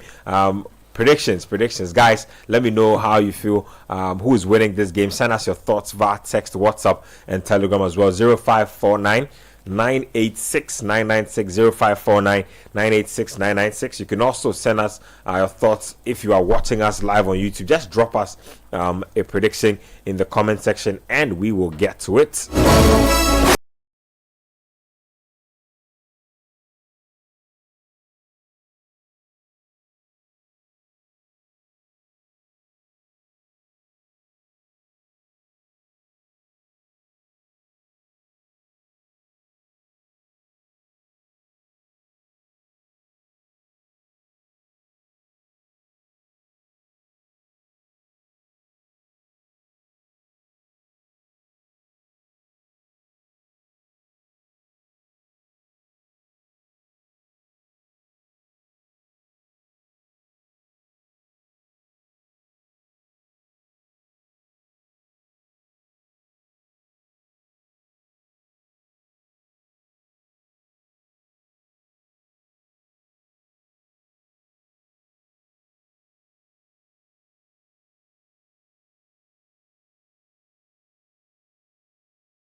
City 97.3 Accra.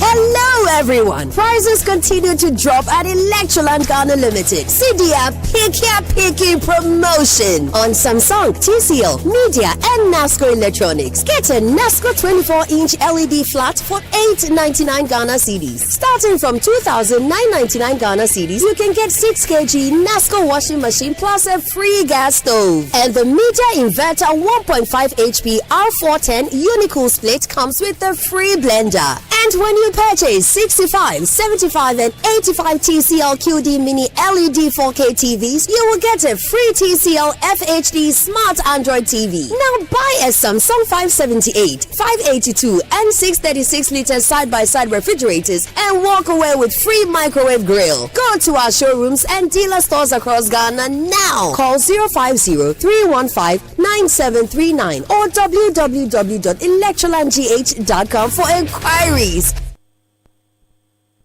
Are you searching for a world-class conferencing facility to elevate your next event? Do you need a bougie look for that all-important corporate, board meeting, or private social event? The Alisa Pavilion has an unmatched capacity.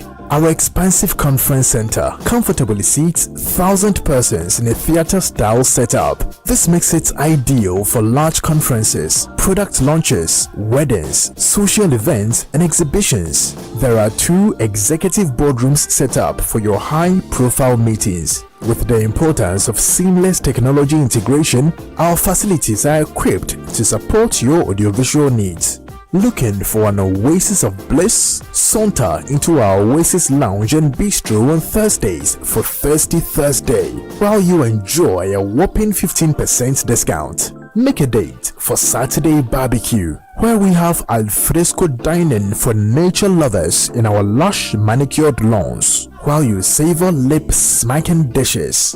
The Alisa Hotel Pavilion, where great minds convene and beautiful memories are created. Alisa Hotels, our Kwaba means more than just welcome.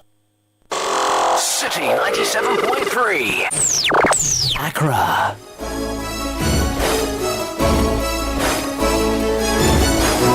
Welcome back. Benjamin Nketiah on the seat. The Republic of Football is live on 97.3 City FM, Channel 1 TV, and all across our social media handles on Twitter or X, City973, on YouTube at Citi Sports GH, Channel 1 TV on YouTube as well. I see Brian Mbeumo ready for his Premier League debut with Man United. left-footed Cameroonian international, big money signing. Came with big numbers from Brentford last season. Hoping that he can take his game to another level in a bigger team on a bigger platform. And so that is how it's unfolding. And then what kind of game are you expecting from Abraham Mbeumo on a debut day like this? He's somebody who likes to take people on. He scores a lot of goals. He makes things happen for the front line of his team. When he was at Brentford, he was one of the main instigators of the things they do offensively. So he's a player who knows and understands responsibility and being part of a line that makes things happen for the team. So I think he will bring that to the United team. He's already on the move in the game. So like I'll expect a lot of that. Someone who will take the game to people. United have lacked attackers with personality in the last few years. People who want to take the game on their shoulders and do things with the ball. So he's somebody who likes to do a lot of that. So I'll be expecting him to bring that to a game of this sort. It's being his first game. It will really depend on how the game progresses. I'm looking to see how United will want to set up with them playing at home. Will they take the game to Arsenal, knowing very well that Arsenal as a team is in a better place than them, or have been in a better place than them for the last few years. So I just want to see how the game will progress. That would determine the kind of performance he'll be able to put in. If his team is the one that wants to be the main character in the game today, I think it's to bring the best out of his talents. So Brandon Mbeumo getting his start. Let me get through a few of the predictions. Alexander Hagan on YouTube says that Man United 4, Arsenal 1. Kirby23 says Arsenal 7, Man United 0. I'm not sure you even mean that. You put in the race. Emmanuel Amega.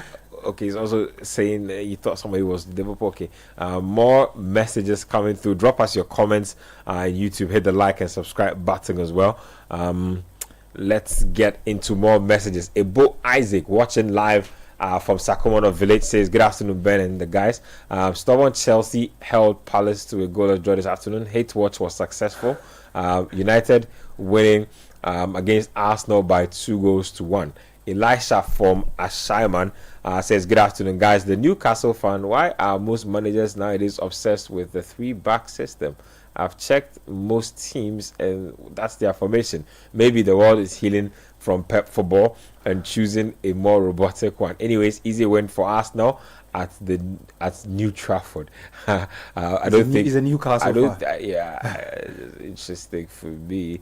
Well, the 3-back system basically is an overload system. I think that's basically the underpinning principle. You can morph it into a back five, and then when you go forward, it can give you more numbers to overwhelm your malleable, opponent. It's malleable. You can play with it when you need to. When you need to turn it to attack, it helps you do that easily. When you need more bodies behind the ball, so it helps you easily. So I think that's why managers really like that system. The problem with this is that if you find a team that knows how to defend properly, you will be exposed multiple times. You could end up with a bucket load of goals. Anyway, 3-back systems, I don't know, those are the purest managers, the people who like philosophy things. Like they are overly enamored with keeping a certain philosophy and that type of thing. But it's 4 minutes or so played in that game between Man United and Arsenal. Arsenal jersey is delicious. That jersey is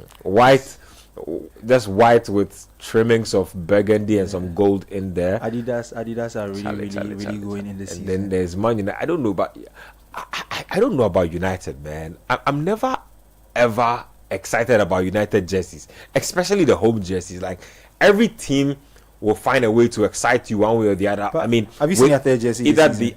I've seen it. That jersey, I feel like that jersey is cool. The black and neon.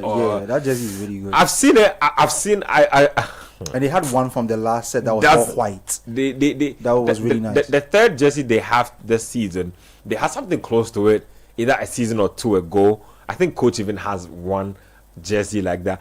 It's decent. It's decent at best. You sound like a Liverpool fan. No, not really. It has nothing to even do with Liverpool. It just is decent at best. Like Arsenal throw down like killer jerseys. I feel like Arsenal always go from even from way back. From way back. Yeah. Like Arsenal have always had really nice kids. Yeah, nice I think it's a thing that Chelsea are on and off. They are hot and cold with kits. Liverpool are pretty consistent with good kits. Yeah, at least on the home kits level, you know you are getting something nice. United, Chelsea. I remember, was it last season? yeah. They had this water bending, Charlie, water bender. it was a no-no. I I don't know, a bunch of eels. Yeah. I think they were trying to try something new. Yeah, water bending. That's what I'm saying. Chelsea are very hot and cold with their kits. United are not cold or hot. They are just meh. They're just there. Oh, I think uninspiring. I think you guys are being harsh on United. I think don't know, United man. do have some. They have an all white with red jersey from I think a season or two ago that I really find nice. Yeah. And I think the third jersey with this particular set is really good too. Well, look at Brandon Bermud there. Looks like he's up and running. I haven't seen much of a Mason. shot on target. Yeah, with his right foot too. Yeah, looks like he's United are pressing pretty solidly up the field in this game generally, but I'm very keen on seeing how they flip around the situation from what happened in the last campaign. Also happening is a Spanish La Liga game. I believe it's Celta Vigo versus Getafe. We'll be giving you updates on that game as well. So it's 35 minutes played in that game. Bordalas is in action. Borderlands football. The less said about him. I'm surprised he has not in quote unquote collected his name for being a haram football specialist, because the football they play is ugly. I don't know how he gets away with not having that reputation. I mean, it's Getafe. They don't play a lot of competitions. So, yeah. And, but you know the other thing about La Liga I noticed yesterday. So I was observing like opening day enthusiasm. Charlie, La Liga needs to do better, man. They need to up their game. Like the commentary is just man. Anyway, you know what? They have everything else, like analysis of points, stadium visuals. They have some graphics they do on the pitch with like percentages and stats. If they just get a better commentary team, it's not even. I feel like the commentary team are even decent. They're just not excited. That's like they don't sound. The commentators don't like, sound excited about what they are doing, and it's a big difference. You listen to the guys on the Premier League platform, and you can tell they're excited about what they are doing. They are really into what they are doing. I completely understand you, because there's some exciting games there, but the commentary alone. Commentary can make a boring game exciting. Yeah. Like the commentator can be selling you a complete facade of what's actually happening. We experience it every day in Ghana. Yeah.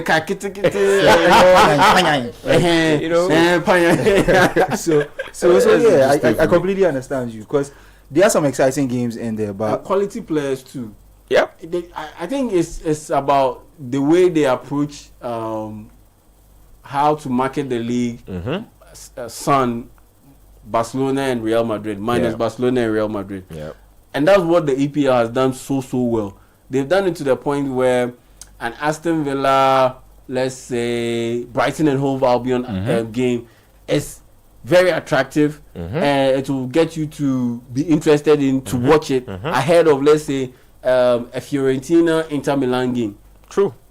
Fact. But that Inter Milan game, Fiorentina game, is bigger than Aston Villa and Brighton and Hove Albion. It's all about how you're selling it. Yeah, it's because of the way they market it, the way they sell it, and that's what the La Liga needs to do a better job. Which is, you know what's crazy for me, right? Like before the proliferation of social media, before even like our job became this internet heavy, like Serie A were huge. Like the German Bundesliga, they were huge. Like, and they didn't even have it back in the day. All of a sudden, the Premier League just took the baton and have never looked back since. They just completely blown everybody. For example, out you of see the some water. of the things you guys were speaking about with the all action weekend with drama and everything. There were things like that in La Liga this weekend. Yeah, party play. That was that and the fans applauded him when he played. That was something there. In the Barcelona game, there were a lot of talking points about the referee, the red card, a lot of things, but there's barely any noise being made about it as compared to what happened in the Premier League over the first match day. So it's just how they are marketing their products. Well, I like generally the the pace of this United game. Just to even get back to that, look at that. Yeah, Mason Mount showing why Ruben Amorim picked him ahead of defensive work, Højlund and Benjamin Sesko.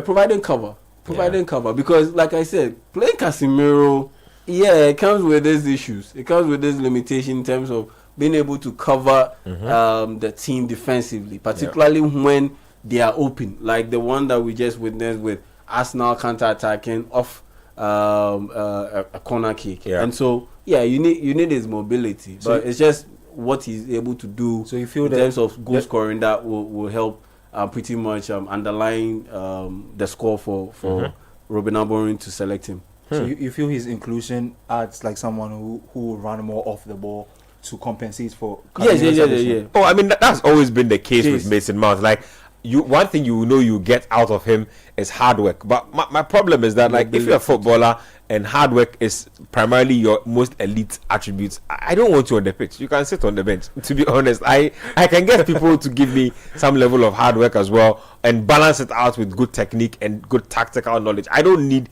like just legs for legs running sake. And no disrespect to Mason Mount, I don't think he was that guy when he first broke out at Chelsea. I remember he won Chelsea MVP of the season and stuff like that a couple of seasons ago. I think that's the kind of guy United thought they were getting when they put that heavy amount of money on him, not an energy merchant, to put it lightly. I just think. But when you come into Man United and you've had to deal with injuries for the past 2 seasons, the way he has had to deal with, the way to work your way back into the team would have to be an energy merchant. That's the way you have to take. You have to do it, because at the end of the day, you have players way ahead of you in the pecking order, and so that's how it has to be. In order to play your way back into the team. So that's the word so far. It's still goalless between Manchester United and Arsenal. It's the super game of the weekend, and what a game to have on match day 1. Already looks like a pretty even affair, pretty end-to-end so far. I'll be getting some reactions from social media also in a bit, just so we can peep what the folks are talking about. Should be interesting there. Gary Neville is a pundit and a former Manchester United player. He believes that United have settled better in the first 10 minutes and have dominated possession and are looking pretty much like the confident team that they should be looking like in the opening 10 minutes. I think we have a goal on the cards, and it looks like Ricardo Calafiori has given Arsenal the lead. Just when I was giving United props for being spoke too soon. Look at exactly what it is. Exactly what it is. The Arsenal fans are doing some small meeting in the huddle, but big news, big goal, huge goal. Ricardo Calafiori opens the account for Arsenal to begin the season. I don't know why, for some reason, I never forget who scores a team's first goal of the campaign. And look at that. So, corner whipped in, I believe it was Martinelli. And that's a goalkeeping error. Declan Rice. Again, like I said, crossing ability, Declan Rice. Wow. That's pretty much an Olympic goal, if you ask me. By the goalkeeper touching it. Yeah. Just let's talk through that goal real quick. The quality of the cross, first of all, and then I take Bayern there being muzzled. I think this is a set piece routine at training. They basically set somebody to mark the goalkeeper just so he will be distracted when the ball comes in. Looks like it has worked. Yeah. Get a big bodied player to just rough him up a bit. Put in some sharp elbows into his ribs a little bit. Get him off his usual mark or his spot. More or less, because clearly he came out to take that ball and only could get half a touch on it. Yes, and look, I've seen this happen. The Spurs goalkeeper Vicario too. He suffers from this issue. When players get physical with him during set pieces, it kind of throws him off, and he's not able to get to his spot or his mark enough to be able to either make a catch or to punch the ball out. And so, definitely Arsenal would have spotted this a long time ago with Bayern, because this isn't the first time he's done it. This is the first time he's done it. Last season, I remember Man United conceded 2 goals in a certain game, and it came off similar situations like this, the one we just witnessed. And so, they would have definitely game planned for a situation like this. And it will be part of the game plan. And yeah, William Saliba executed very, very well, brilliantly well, to be able to just shift Bayende a little bit off and prevent him from getting a full blow to that ball and be able to fist it away. He just fluffed at it, and yeah, Calafiori was right there to just tuck it on. Is the last touch of the goalkeeper of Calafiori? Because I think it will be Calafiori. It's Calafiori. I think it's Calafiori. Yeah. So because the half seemed like an own goal, half seemed like Calafiori by the last touch.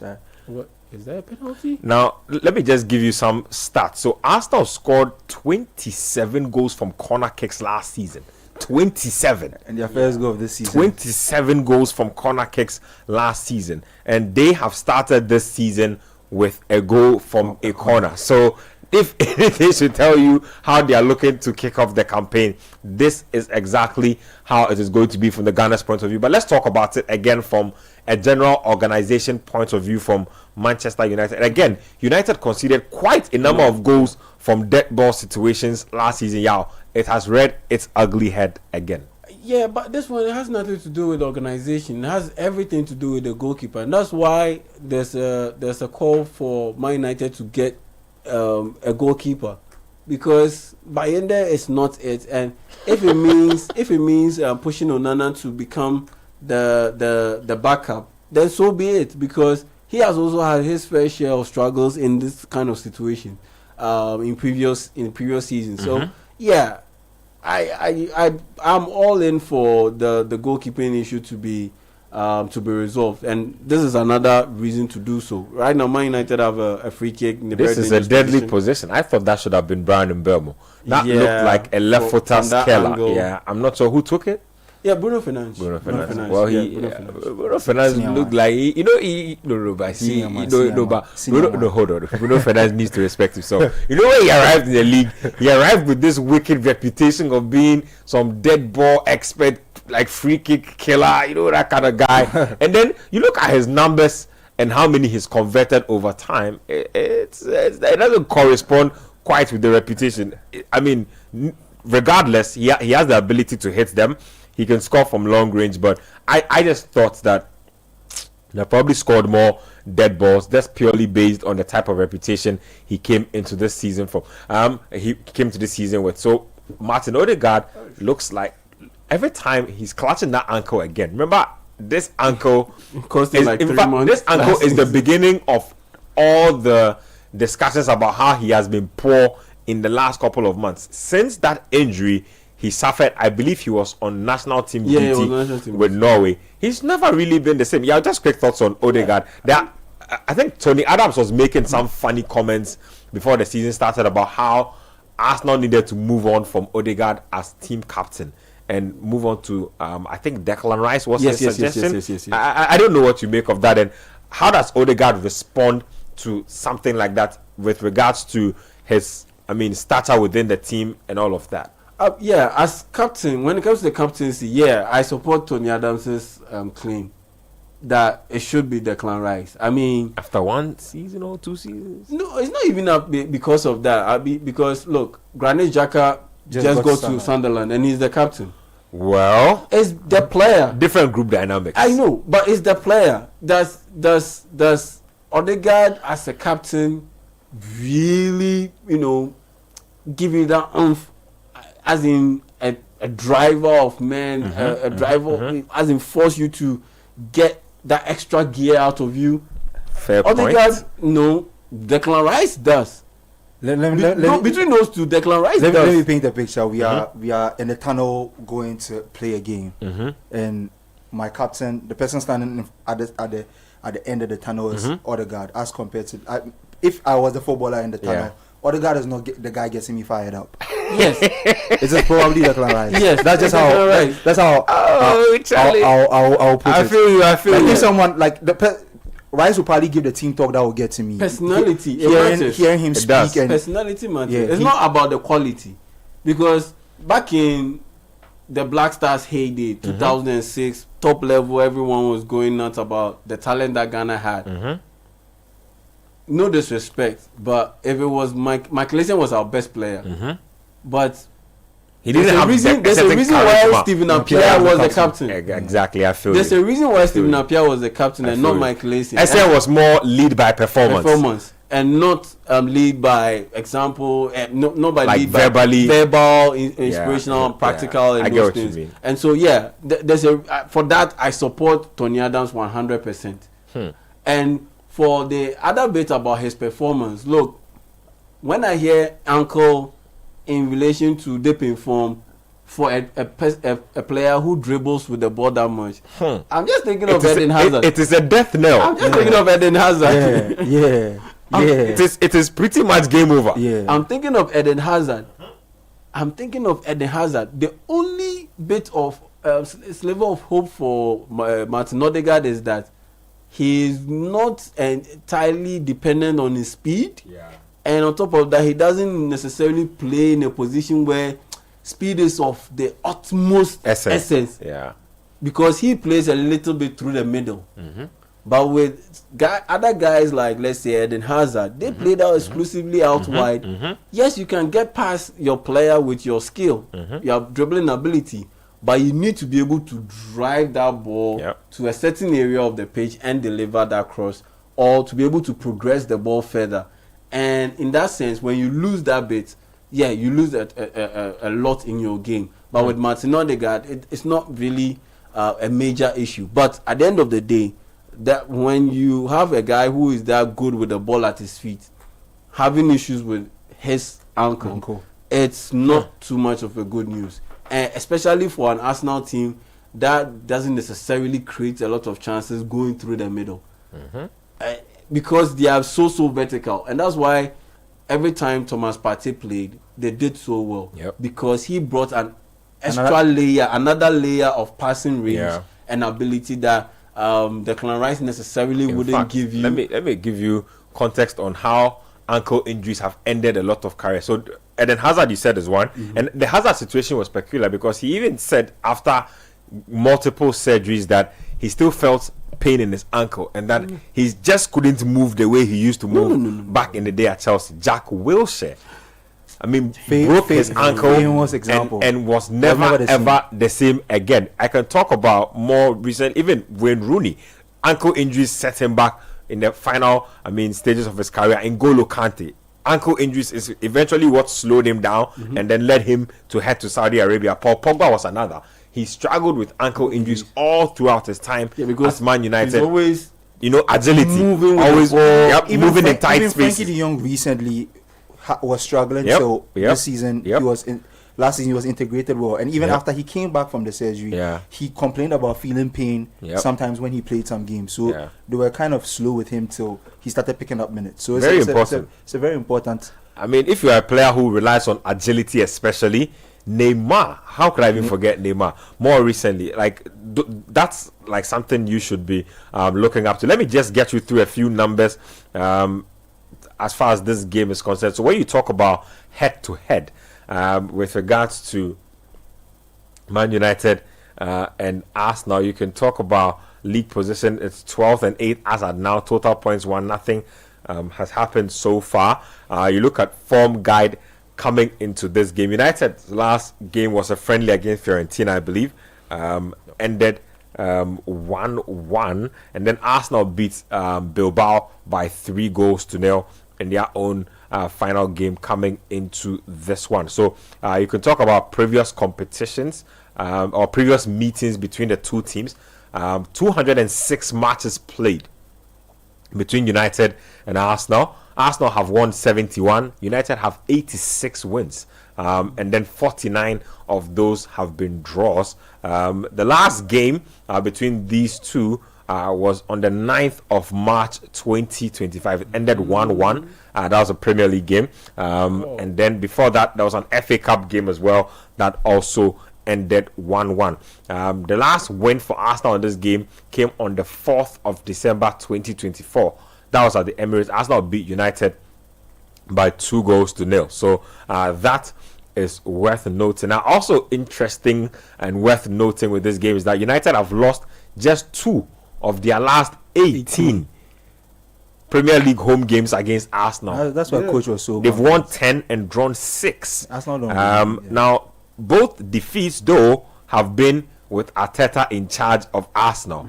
1-0 in November 2020, and then another in May 2024. So Arsenal fans have every right to believe that they will beat United in this game. If you look at more statistics or more facts from this game, you can talk about the fact that Arsenal have scored in each of their last 11 Premier League away games against United, 14 goals, having only managed to score in 10 of their first 22 visits to Old Trafford in the competition. So Arsenal know how to score at Old Trafford, and that already has been established by the pace of this game. Meanwhile, it's 25 minutes played at the Theatre of Dreams. My good friend Coach Christopher Nimley talked up a big game ahead of this one, said a lot of things ahead of this one. I'm hoping that after this game, hopefully we can catch a word from him before everything settles down, because you can't come and run your mouth and then when game day shows up, your team doesn't pull up to the party and you can go free. So hopefully we can get a word from him. I'm going to be his lawyer right now. It's not even half time. No, fair game, which is fair game. My good friend Simon Hooper is the referee in this game. Simon Hooper is just always means cue some controversy. Yeah. Something will happen, because Simon Hooper never ever sees a big game like this and has a quiet game. He has a thing for being the headline. I don't know what it is with him, but it's just a Simon Hooper There are a type. set of referees in this league that have that thing about them. Yeah, they just like being Premier League referees especially. I don't know what it is with them and always trying to be the headline. I don't know what it is. Well, maybe adding to the excitement, because you don't need excitement for referee. Just do your job and go. Add to the excitement. Yeah, I'm paying for what reason? Just do your job and go. Oh man, but Man United, they really need to be doing better, because the game is pretty much open. They've had some decent run at the opposing team, Arsenal, but yeah, the delivery hasn't been on point. The decision making is a little bit off. Brian Mbeumo has had a couple of decent runs at Arsenal, but they are not able to connect. Some of his decision making has been quite suspect, has been questionable. Always opting for the strike instead of trying to play his teammate in. The last one that they had, though, I like the fact that he and Matheus Cunha were on the same wavelength, and Matheus Cunha ran off the ball, tried to play the role of a decoy to drag a defender along and create space for Brian Mbeumo to be able to cut in onto his left foot and strike the ball. But the strike delayed a little bit, and it got a deflection along the way, and went off the field for a corner kick. But nothing major happened from that corner kick. And Man United still probing, but haven't been able to get the equalizer. Maybe this chance could prove to be a chance they do so. But United just not. I mean, look at the numbers. So you can talk about expected goals, which always gives you a good sense of the quality of the chances that you are creating. So XG for United in this game is 0.25 to Arsenal's 0.65. So United have barely done anything meaningful in the final third of this game, according to the XG. If you look at the shot charts, they have 4 shots with 1 on target. Arsenal have 2 shots, and both of them have been on target. So Arsenal are dealing with a quality over quantity type of situation right now. And when you look at the possession stats, same as well. So broken down to the decimal, 56.9 for United, 43.1 for Arsenal. And then you can talk about total touches in the opposition box. Man United have 1 touch in Arsenal's box. Arsenal have 8 touches in United's box. So all these little numbers give you a good sense of who is doing what. Well, in that game in the Spanish La Liga between Getafe and Celta Vigo, it's goalless. It's half time in that particular encounter. United just missed a big chance. Patrick Dorgu missing a big chance. Quick thoughts on Dorgu. Also, he flashed a brilliant shot off the frame of the post. It was a very, very good shot. That clipped the post actually. Yeah. Look at that. That was close. I think That was close. what we've seen so far, 30 minutes into this game, what I've seen from him, I think he's added that to his game a little bit. Because taking shots. Once it lines up on your left foot, you need to let it go, and you're closer to goal, you need to let it go. He's taking 2 shot attempts. He's made 2 shot attempts so far in this game, and the one that we had, we just watched was one of them, the second one. But he looks a little bit aggressive when it comes to wanting to take that shot on, compared to last season. I think maybe last season, he was a new guy, so he wanted to do things, just the right way, not to be too over the top with the way he approaches the game, be a bit cautious, tread cautiously with the way he approached the game. But in this game so far, 30 minutes into this game, I think he looks a little bit more adventurous, a bit more adventurous, a bit more aggressive when it comes to wanting to let it go when the ball lines up on the left side of the field. And that's a good trait to have, because at the end of the day, that's one major hallmark of every good left fullback or a fullback, be it on the left side or on the right side. So many golazos have been scored from that position, off the foot of those guys. I mean, the one that easily comes to mind is that tragic season under David Moyes for Man United, where Patrice Evra absolutely unleashed one heck of a shot against Bayern Munich. I remember. Hey, Charlie, United are falling off power. Hey! You're going from Patrice Evra to Patrick Dogu.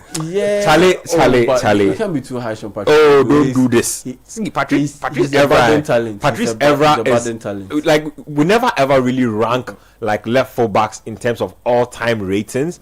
And I know guys like Roberto Carlos, Marcelo will always feature. Are we having another Semenyo like goal for Matheus Cunha? No, clearly not. The ball ran a little bit. Clearly not. Him. But it was a good run though. I haven't seen much of Cunha today. He's one I have big hopes for in terms of his arrival at United. I've always liked Cunha. Like I like strikers who can create their own goals. Like he can do something out of nothing. I don't like the strikers who are consistently relying on midfielders to give them stuff to make things happen. Cunha can unleash from 35 yards out of the blue and get you a goal. So hopefully we can see that version of Matheus Cunha. But that was, I mean, a glimpse of what he can possibly do when he gets on the ball. It's good to see Bukayo Saka also back though. We don't talk about how much Arsenal missed him when he was out last campaign. That literally just took the light out of their season when he went out with that injury. You look at that run. Opened up, like I was saying earlier in the but that is terrible midfield play from Arsenal. How do you let one player run all that length? I think he got lucky with the last bounce. Yeah, he got a little bit lucky. With the last and so was Ekitike. It's part of it. I mean, in the lead up to his goal, he got that lucky bounce and he was able to get it. I feel like players who scrap are the ones who get lucky. Like, you don't give up on the run. There are legs in your way. They try to kick you, but you keep going. And that's how the ball. There's consistency. Is that type of consistency that will create the luck. Fortune favors the ball. Arsenal need to be careful. I mean, that was not a good look. Three players in the midfield just run in between. Because the game is open, and you ask yourself, okay, where was Mason Mount? Because he had dropped deep, and so they had to. He had dropped deep, so they had to account for his presence, and that's what Cunha spotted, and he exploited that space and run through. And so, I think it was a good move from him to be able to take advantage of that space that popped up. And just as we are watching Ghana's very own Gideon Mensah get interviewed during the halftime break in AJ Oxley's game. That's I'll be bringing you guys some updates and scores from the French League. So they have also kicked off their season. Now, the biggest piece of news is that Mohamed Salisu is nowhere to be found for Monaco, and he's fit as well. So I'm just asking myself what is going on with Mo Salisu. We'll be getting into talk of that, but it's an area of concern or a matter of concern because the latter part of last season he wasn't getting any game playing time. That's why this is an area of concern because the level or the number of did not play.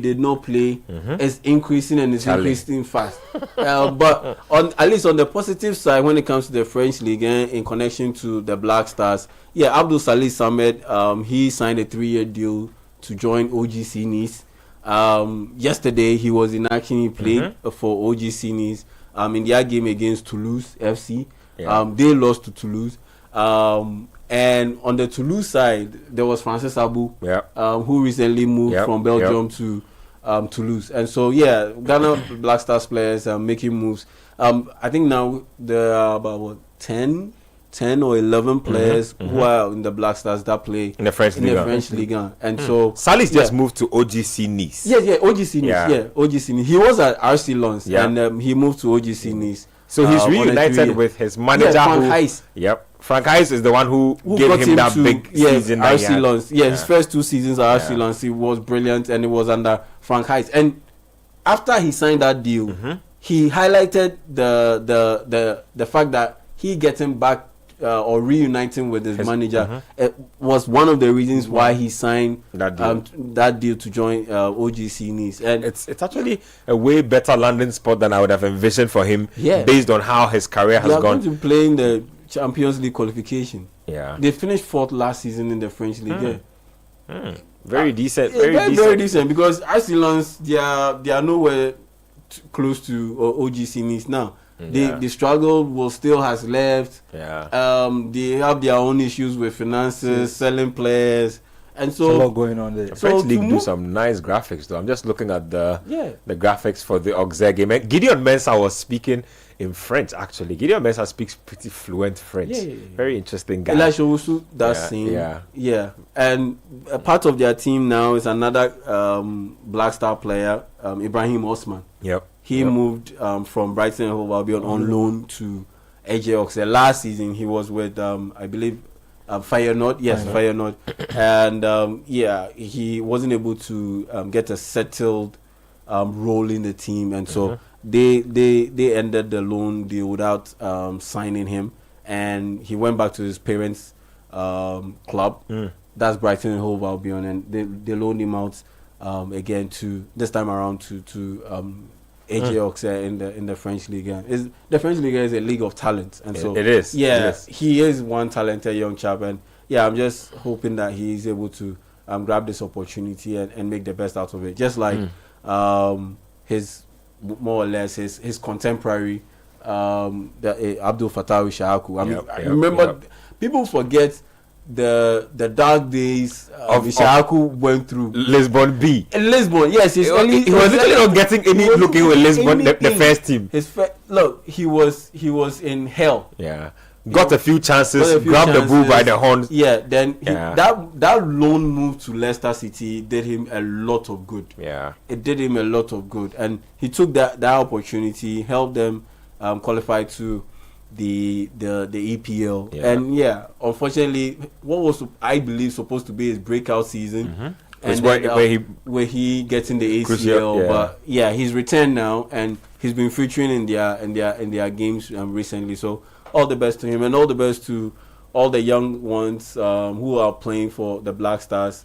Recently broke into the Black Stars. Mohamed Husseini to sign a contract extension with Union Saint-Gilloise after helping them win the Belgian Pro League title. And so that's a team that's been on the rise for last 4-5 years. Union Saint-Gilloise, Champions League, Pro League title. Anyway, back to the United Arsenal game. It's 38 minutes played. It's still 0-1 advantage Arsenal, the away team. They haven't looked the best. In fact, the game itself has not looked great. But I think it's been end to end for most part. But I think by Arsenal's goal, I think United have slightly edged it. Well, let me give you a few numbers to see if we can buttress that point. I have some offensive statistics here, a pretty in-depth breakdown. You can look at attacks. So like I said, 9 shots from United, 4 on target now, 3 from Arsenal, 3 on target. You have attempts out of the box, 5.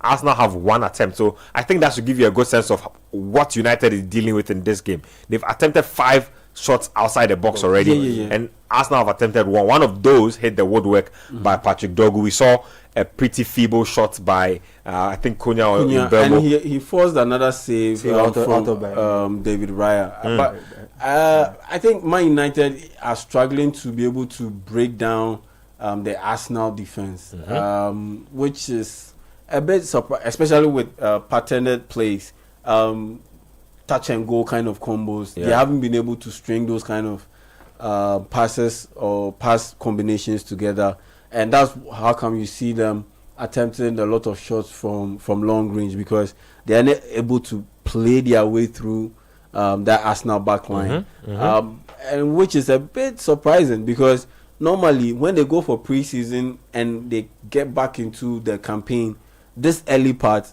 those are the things that you look out to see from the teams, because those are the things that they work most on during the pre-season periods. And so I'm a bit surprised that they've not really delved into that bit, and they are relying more on long range shots. But so far so good. I think Man United have been good, but that mistake from Bayende, I think this game will still be goalless and would have Man United slightly on top. But the fact that they've had some decent chances, haven't been able to take advantage of those chances, and they've conceded a goal, it has taken a little bit of the shine, a little bit of the lustre from how you generally evaluate their performance in this first half so far. I think 42 minutes into this first half. So it looks like we have a yellow card. Simon Hooper is giving somebody a telling off over there. I'm not sure who he's talking to right now. Looks like it will be Calafiori. So a goal and a yellow card for the young Italian. He's literally trying to take Mbeumo's shirt off. Yeah, he recognized the danger because he missed out on the ball. You remember what? I mean, he's Italian. He learned from Giorgio Chiellini. Definitely. You remember when you miss out at the 2020 Euros? Yeah. Once he missed the ball, he realized that Saka had acres of space in behind. He just pulled him down. Sometimes you take one for the team. Yeah, adopt the dark arts. It helps in such situations. It might be the difference between 1-1 and a 1-0. Yeah. Trust me. And I'll never forget this classic story about the Madrid derby in I think it was in the Champions League or UEFA Super Cup, where Morata was just streaking in on goal, and he had beaten Sergio Ramos for pace, and Federico Valverde was the only one who was able to keep up with Morata's speed, but he was trailing Morata, and he delivered a tackle that got him red carded. And in the post game, he was interviewed about it, and he said, he was tracking back, trying to catch up to Morata. Then all he heard was someone shouting, "Kill him! Kill him! Kill him!" And it was Sergio Ramos. It definitely sounds like him. Obviously, Ramos. Oh, but and it was Sergio Ramos. Like someone was shouting, "Kill him! Kill him!" Yeah, like Kule. Just take one for the team. Take one for the team. Yeah, so kill him, and he proceeded to bring him down, and he got red card because he was the last man. But at the end of the day, he saved a clear goal scoring opportunity for Real Madrid, and guess what? They ended up winning the cup. Big time. So the dark arts, they do work. They do work. Look, that Euros championship, Chiellini dragged Bukayo Saka down. It got the game to go to penalties. And Italy won the cup. Euro. So true. Look, fact. You just need to be measured in how you do it, just so it doesn't cost your team. Because at the end of the day, if I'm Calafiori, I'm just thinking to myself, okay, I'll take one for the team. Because at the end of the day, like I highlighted before, the start of the game, Arsenal have 7 central defenders. Yes. If I get red card, if I get yellow carded, and I have to be benched, I know that the replacement is equally good. He can do the so job. there's no drop off. And like we're rightly pointing out, this is easily the type of game that can end like this. Yeah. Like you can end the game like this 1-0 and then it's done. So it's okay. I mean 1-0 so far, 44 minutes played. We have just about time added on in the first half to wrap this up. It's still 1-0 advantage Arsenal at Old Trafford, of all places. Good friend Nimli, I hope you can reach out to me, text me. You said there were going to be all kinds of dreams at Old Trafford this season, including lucid dreams. It looks like this is something very unfortunate going on right now. Your team is lacking inspiration. You are still playing with a false nine. You have a striker chilling on your bench, Sexy Zesco. Both of them are chilling on the bench. Hopefully they can come in and look to turn this game around. Just 1 minute of time added on. It's a long time I saw 1 minute of time added on. A crazy amount of stoppages in this half. To be fair, and which is crazy for a game for a game that's been free flowing and been end to end. The quality of chances has been very suspect. Yeah, I was about to point that out. Like the game has been quite back and forth, but we're not seeing a lot of goal mouth action. Yeah, that final pass, that final cross has been. I've seen Odegaard try to thread it in through for Gyökeres a few times, and he wasn't accurate enough. So I think that's an area both teams should look at in the second half. But I saw a coming together between De Ligt and Gyökeres, and Gyökeres absolutely obliterated him. Like he just pushed him out of the way. That's a big man. He's a big. Gyökeres is physical. He's packed. I want to see how he uses that to his advantage. In the box, especially in the Premier League. But it looks like the halftime whistle has gone. Simon Hooper has brought proceedings to he's brought proceedings to a halt in the first half. So first 45 minutes of action done between Arsenal Football Club, the visiting team, and Man United at home at Old Trafford. It's 1-0 advantage to the Arsenal.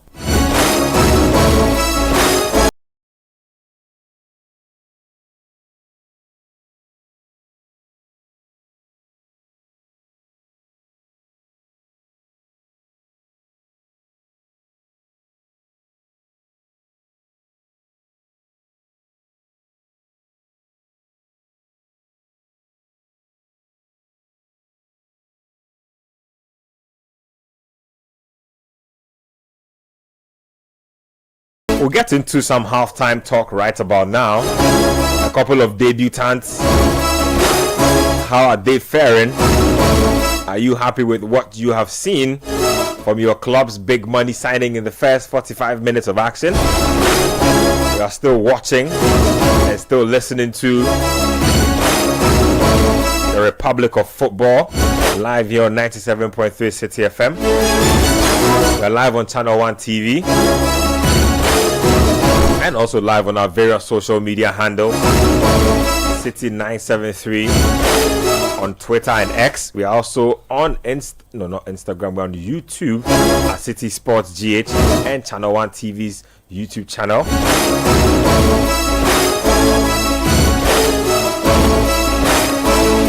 0549986996. 0549986996. That's the text and WhatsApp line. I'll get to that in a bit. Check out your predictions. Read out some of the feedback that's been coming through. I'll get to my Twitter feed and my YouTube feed as well, just so I can give you a sense of what the socials are saying, how the fans are feeling at halftime. Edu Kofi Tutu Skelly from Gomoa Budumbura. Charlie, this guy is misbehaving. I think he wants to say that he's related to the old Edu Tutu Skelly, you know. Charlie, Edu Tutu Skelly. Charlie, players can pass before. Edu Tutu Skelly. Anyway, he says it's a lie. Until last season, Chelsea has been on top when it comes to their jerseys, especially the home ones. You're a Chelsea fan. I don't expect you to say anything. Forget the guy. I don't expect you to say anything different. That should be on top should be Brentford. I was just about to say that. Brentford, Newcastle, see the mid to lower tier teams have some killer jerseys. No, this is have you seen the Brentford jerseys? The one they played with against Nottingham Forest. Brentford have been killing it for a minute, especially their away and third kits. West Ham too. West Ham too have nice. Listen, I said if you go mid-table, lower tier teams, and even they have some. Bournemouth. The Bournemouth red and black is yeah. nice. Even the blue black they wore against Liverpool is a really good kit. Defender 10 from Kong says Man United have started their relegation defense. So relegation defense is crazy. I don't know what that even means. Linda from Tema says true hard fan of United, but right now my own heart has started beating already. I know God no go shame us, Charlie. Leave God alone. He has more important things to deal with than sorting out United's predicaments. Raymond Decoder from inside Tema also says that Arsenal will beat United by 3-1. Ben, after the match, please play me a picky. I know what you're doing over there. I know what you're doing. 0549 986 996 0549 986 996. We are doing 1,936 views on Twitter or X. Let's get to 2,000. Let's see how that goes. Yeah, those are some decent numbers. Shout outs to our Twitter community doing the viewing and also the following along of the Republic of Football live here on 97.3 Citi FM and also across all our various channels. Somebody is tweeting at me right now, so I did tweet that Arsenal's midfield or Arsenal's middle is getting run through, and then Top Gun or at @1_mob says we miss the controller. Media haven't said anything, don't shout. I wasn't the one who said it. Let me go through more trends on social media just so we touch on stuff, but as I go through that, let me start with you, Adam. Let's start with the debutants for this game. Let's start off with the United guys. Mbeumo, Konya in action for the first time, Premier League debut, big game for them. What have you made of it so far? They've not looked bad so far. I think Mbeumo has been the brighter of the two. He's been running at the Arsenal defense a lot and trying to make things happen. Konya hasn't been bad himself. He's been trying to create some chances. I think he fashioned a shot that went across the face of goal. Mbeumo tried a couple that Arsenal blocked. They are looking bright, but I want United to play a bit more on the front foot. Like when they take the ball, they kind of like struggle to decide what they really want to do with it before they do with it. That's why I think they decided to start shooting from distance, because it got to a point where I think almost trying to like work it out in the box. And Arsenal are kind of astute defensively, so to get that kind of free run at Arsenal, it would take a lot of quality to unlock them. So they should try a bit more, like they should be more dynamic with the way they approach the Arsenal defense. Try something, maybe look at that goal again. So we're getting a replay of the goal again. I think they are highlighting the actions that, look at that. Look, it's just stuff of genius, to be honest. The stuff Arsenal do with these corner kicks, the decoys, the marker on the goalkeeper. You see, somebody's almost wrestling Konya out of the way, so his player, he can get a clear path to the goal. If you notice what really got the goalkeeper, Odegaard motioned as if he was coming to make the run into the box, and he stopped. Yeah. So their attention was kind of, everybody was distracted. Yeah, it was in two places. Yeah, this is really smart. I like what Arsenal do with their set pieces. Honestly, look, it's just genius stuff to witness something that is not just free open play football, but you know that when the going gets tough, CC Odegaard, he just stops. Then now everybody, it just off balances everybody. Yep, almost like I'm going to get into the box, then I just look like I'm waiting for the ball. Yeah, Bayanda should really be doing better, but I don't blame him though. He never really is in control of that situation. Yeah. Just then he's not a goalkeeper fit to play for Man United. But he's been boxed in. There are like three things happening around you at the same time. But at the end of the day, you should be looking at the ball and marking the guy who is in proximity, or dealing with the guy who is in closest proximity to you. And he wasn't able to do that. And look, he should have done a better job dealing with that situation. You don't fluff at that chance, you don't fluff at that cross and expect to be a starting goalkeeper for a team like Man United. No way.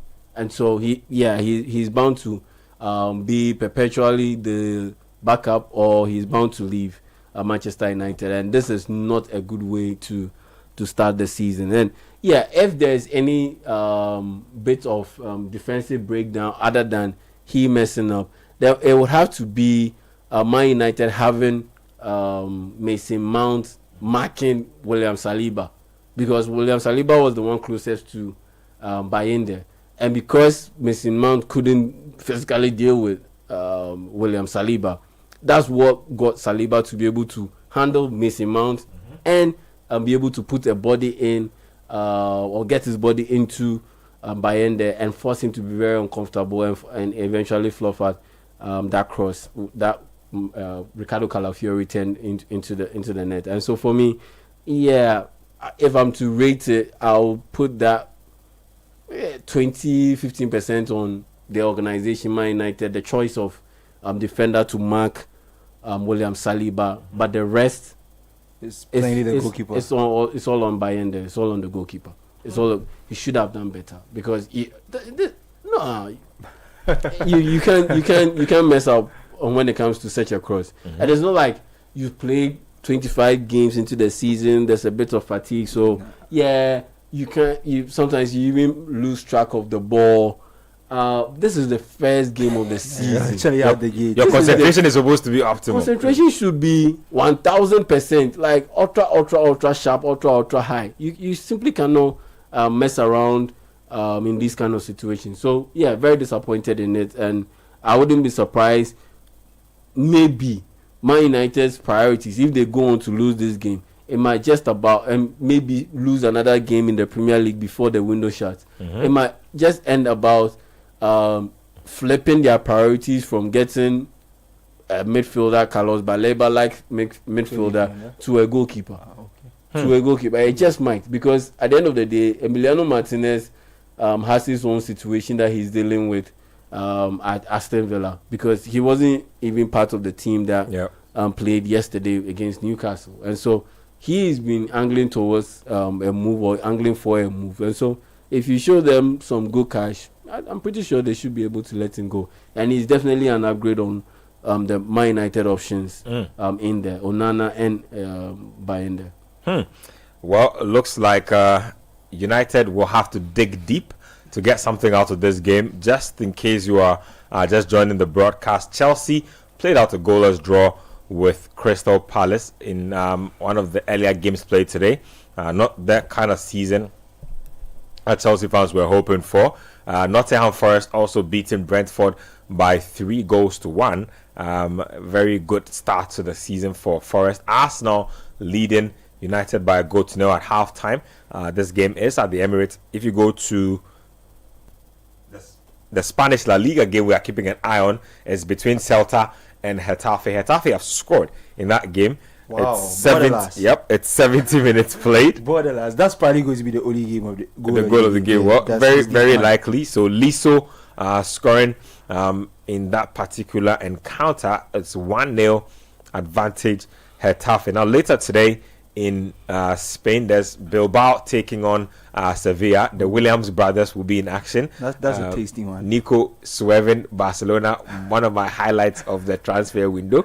Espanyol, having lost their goalkeeper to their rivals, will be taking on Atletico Madrid. When you go to the French Ligue 1, as things stand, Stade Brestois, as these days Brest most people like to call them, they were up against Lille.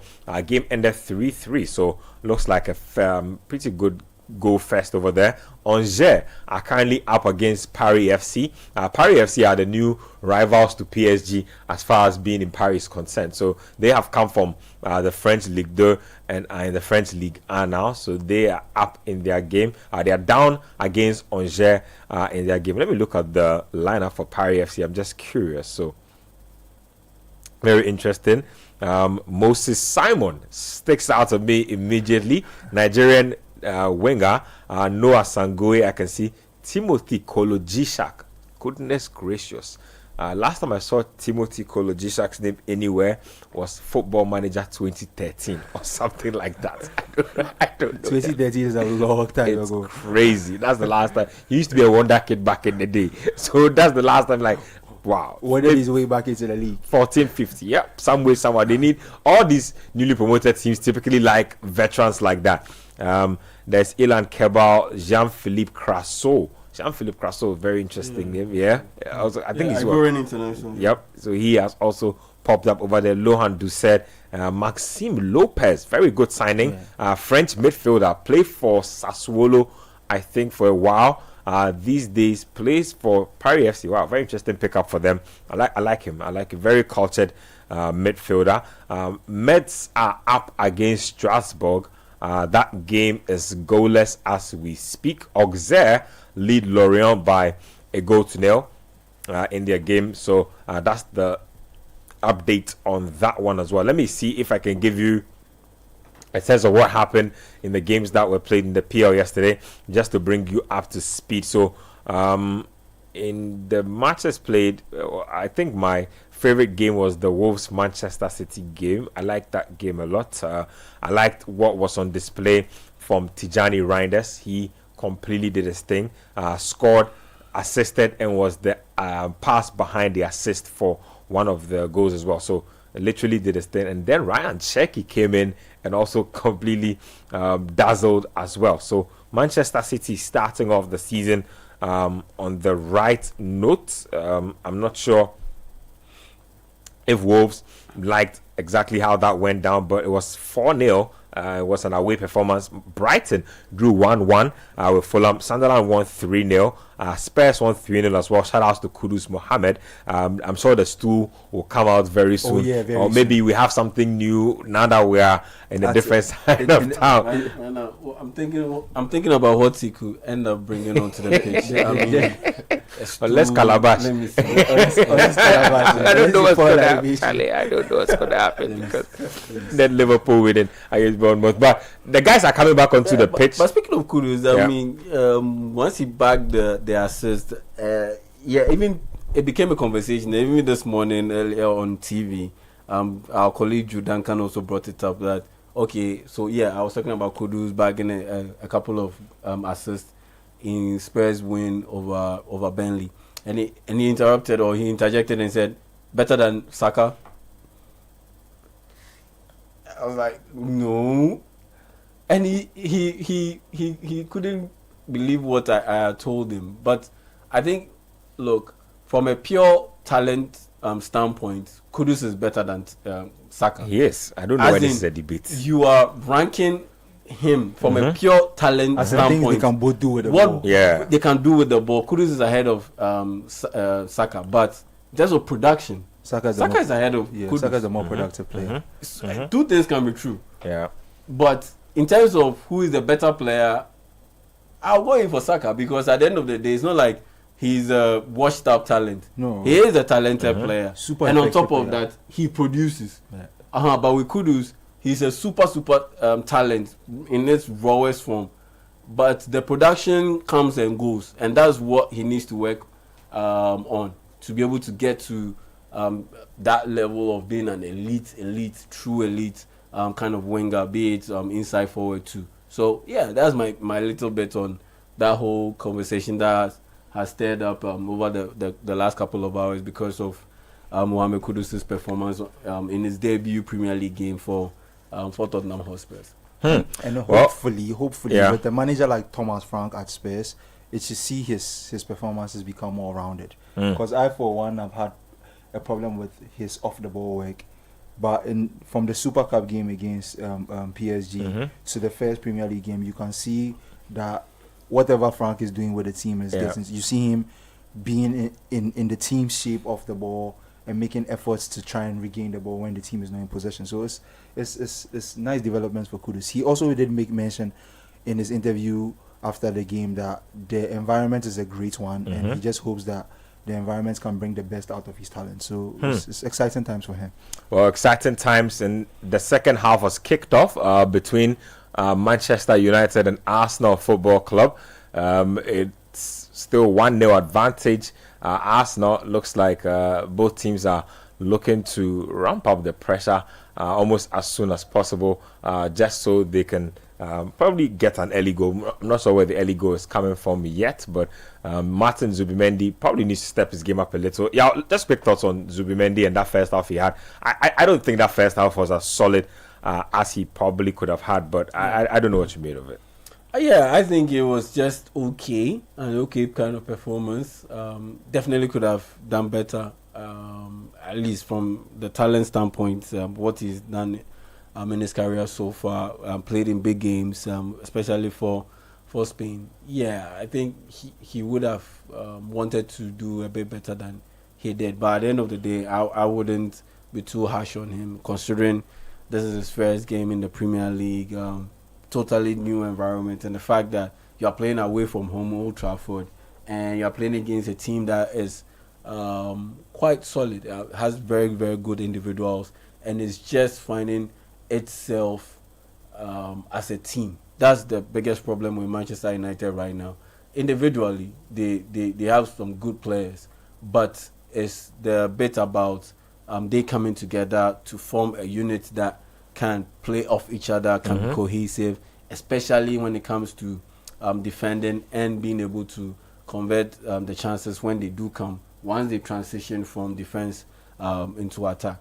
So, yeah, Zubimendi, I think he's just okay. But at the end of the day, this is his first game, early days yet. I think he should be able to have a good career in the EPL, as long as Arsenal, quote unquote, protect him, because he is who he is. It is what it is. He's not the biggest guy out there.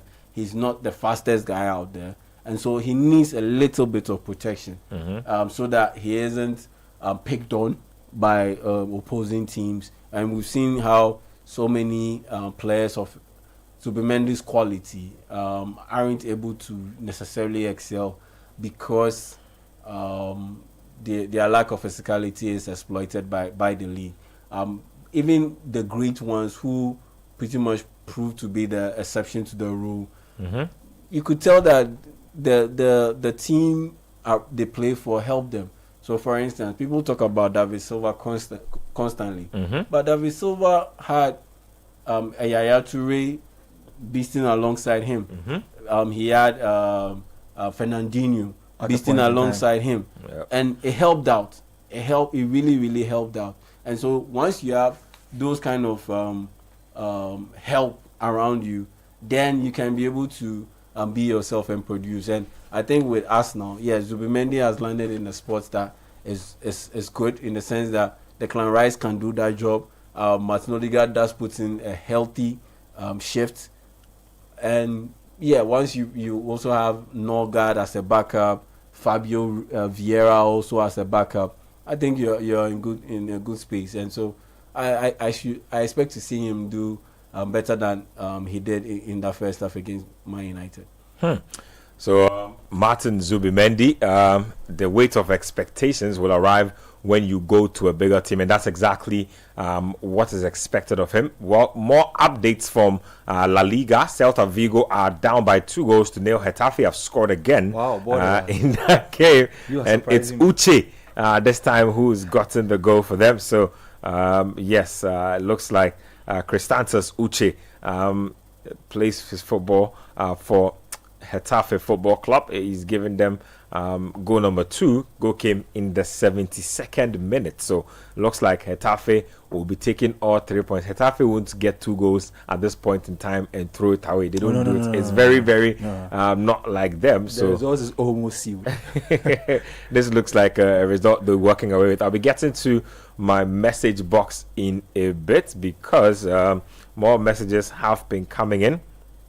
I think some of you also predicted or dropped your predictions for this particular one. We'll be getting into it in a bit. Let me get more thoughts on let's say possible changes. Let me get your thoughts on changes for Ruben Amorim. I mean, after 50 minutes of play, are you thinking that he wants to tweak anything? Are we going to see any guys come on, try and give this game a different direction? Looking at the pace of the game, I wouldn't be surprised Messi Mount goes off. I wouldn't be surprised Casemiro go off because it's not necessarily about they being bad, but it's about there being options, quality options available, and the fact that you definitely need to refresh the squad as the game goes on, because if they continue playing at this pace, being the first game of the season, you are bound to have some cramps come up. You are bound to have some sharp drop off in energy delivery, and so those are the two changes that I see being made by Ruben Amorim. Defensively, Euro has been fine, Delete has been fine. All of these guys, Luke Shaw has been fine. Yeah, Luke Shaw has actually looked really good. Luke Shaw has been fine. Hey, Diogo is in the house. Diogo Dalot. Maybe Diogo Dalot would also have to be substituted and Amad Diallo be brought on. I have my issues with Amorim wanting to play him as a right wing back. I think tactically, the imbalance is a bit too much. And on top of that, I feel like you are wasting his talent playing him as a right wing back. That's how I see it. That he has so much to offer this team that you shouldn't be sticking him in that position, and that you should play him a little bit closer to goal to help out with Man United's issues when it comes to getting in goals. And right on cue. Amad Diallo is being ready. He's been ready to be subbed into the game, and so we'll have to wait and see which player he's likely to come off. That's a sub I'm actually very interested in, especially this early in the game. For us now. Yeah, I mean, look, I don't know about managers who want to wait a long time to make changes. I think that the earliest I will making changes, maybe not in the 50th minute, but Diogo Dalot. Maybe in as early as the 60th minute, I'm making my changes. 60th minute. I'm with you. 54th minute. Sometimes a lot of them want to see the first at least 5 to 10 minutes of the second half to see how it pans out. Maybe there might be a change in energy. If there is no crisis, I mean, I will wait till the 60th minute. If there is no crisis, I'll wait till the 60th minute. And I'll give you an example of crisis. So you look at the 2022 FIFA World Cup final, how Argentina was bossing the game, beating France pretty much easily. Then Deschamps just yanked off Olivier Giroud and brought on Randall Colomwani. And was a crisis. And it was in the first half. I think it was 35 minutes or so. And that burst of energy that Colomwani brought to the game actually got France to get back into the game. Because Olivier Giroud simply could not deal with the speed. He could not close down. He could not close down the spaces. The way Mwani was doing. The way Deschamps wanted. And so you needed a guy who fits the physical profile like Giroud, but was energetic in delivering the closing down, the high press, and that allowed Kylian Mbappe all the space in the world to be able to operate and deliver as he did, getting a hat-trick in the final. And so, for me, those are the changes that I expect to see Man United make. And already he has done one.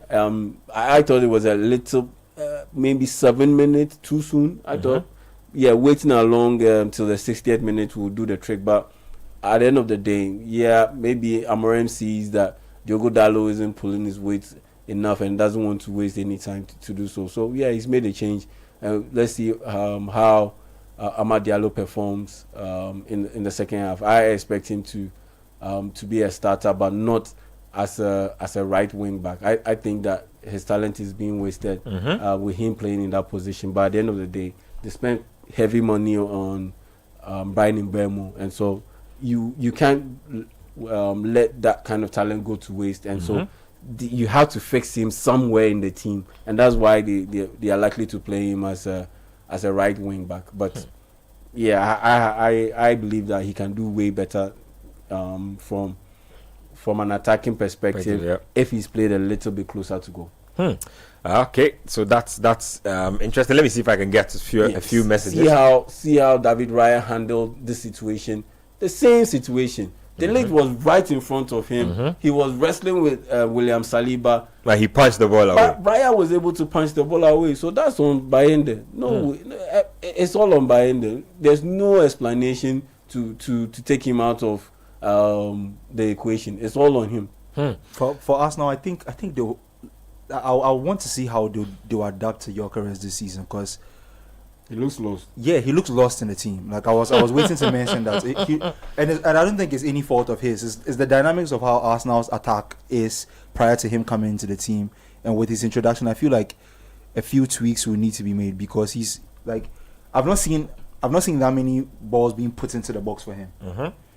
So I don't know. Maybe a Madueke can help, someone who will be a bit more wide, because the guys who are playing to his sides kind of like to come inside on their strong foots and take shots off. So I don't know, maybe to change the dynamic, to have one person who open the pitch up a bit more and get to the byline and try and put some things in for him, because he looks kind of lost. I don't really like that. I think he's somebody who thrives on service. So if service isn't being given to him in the box, he kind of looks like he's not having his best day.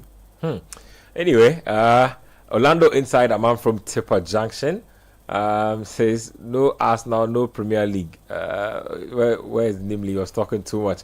Uche says, Uche from Kaneshi says, playing without a striker, right and left look alive at the first half. Hope Sesko can complete the missing spot in the second. It's time for Amorim to unleash the beast. We might lose, but we cooked Arsenal first half. Amorim ball, United, let's go of Onana, only for them to get a basket. I'm not even sure what that's supposed to mean. Prince says, watch this. United 3, Arsenal 1. Calafiori, Bruno, Sesko, and Sesko. I don't know what you mean by that.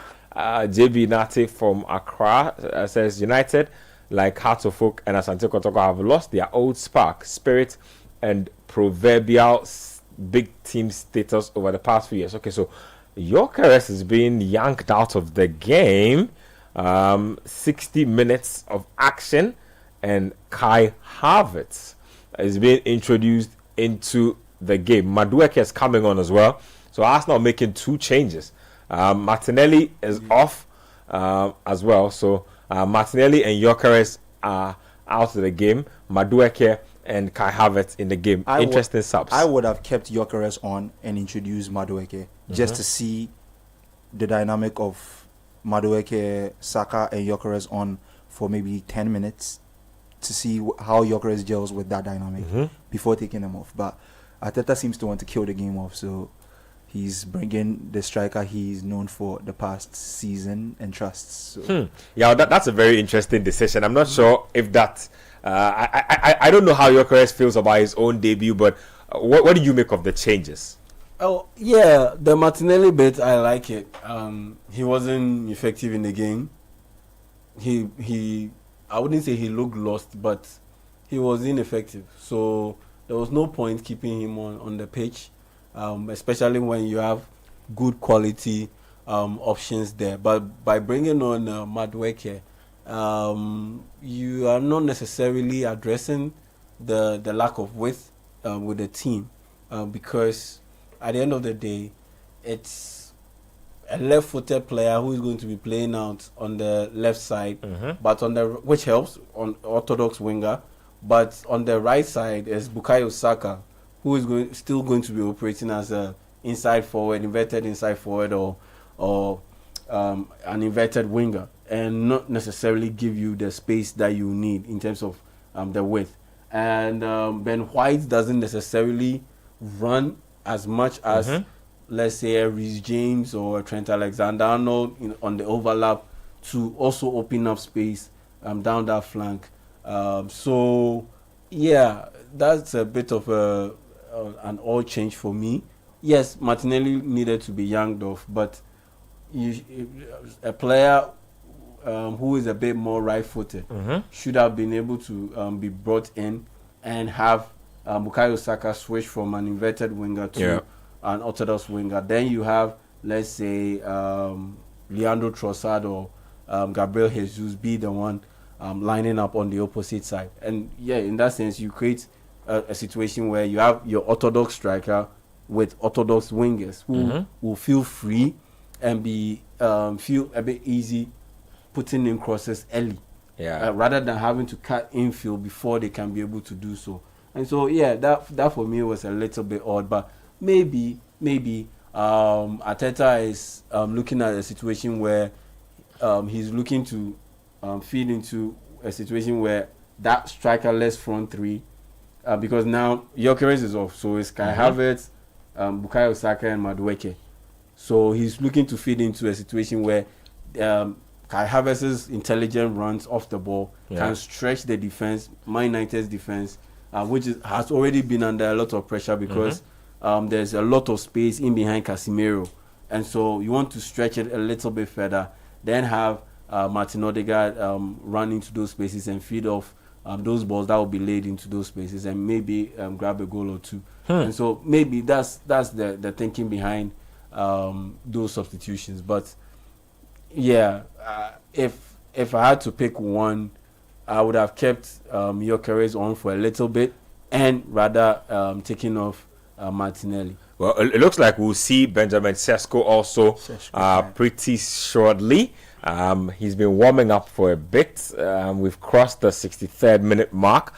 From all indications, he will soon be coming on. Well, he wasn't. He was standing next to Amorim. I'm sure that'll be soon. It looks like he's receiving his final instructions before he actually gets onto the pitch. So the big name signing is probably coming on soon, and Manuel Ugarte, I believe, looks like he will also make a run out onto the pitch. But the lowdown here is that it's 1-0 advantage Arsenal still at Old Trafford. It's an away game, so if they get to take 3 points away from here, that would be a massive 3 points to begin the season. Oh yeah, 6-4. Look at Benjamin Sesko. So yes, finally making the entrance into his first Premier League game.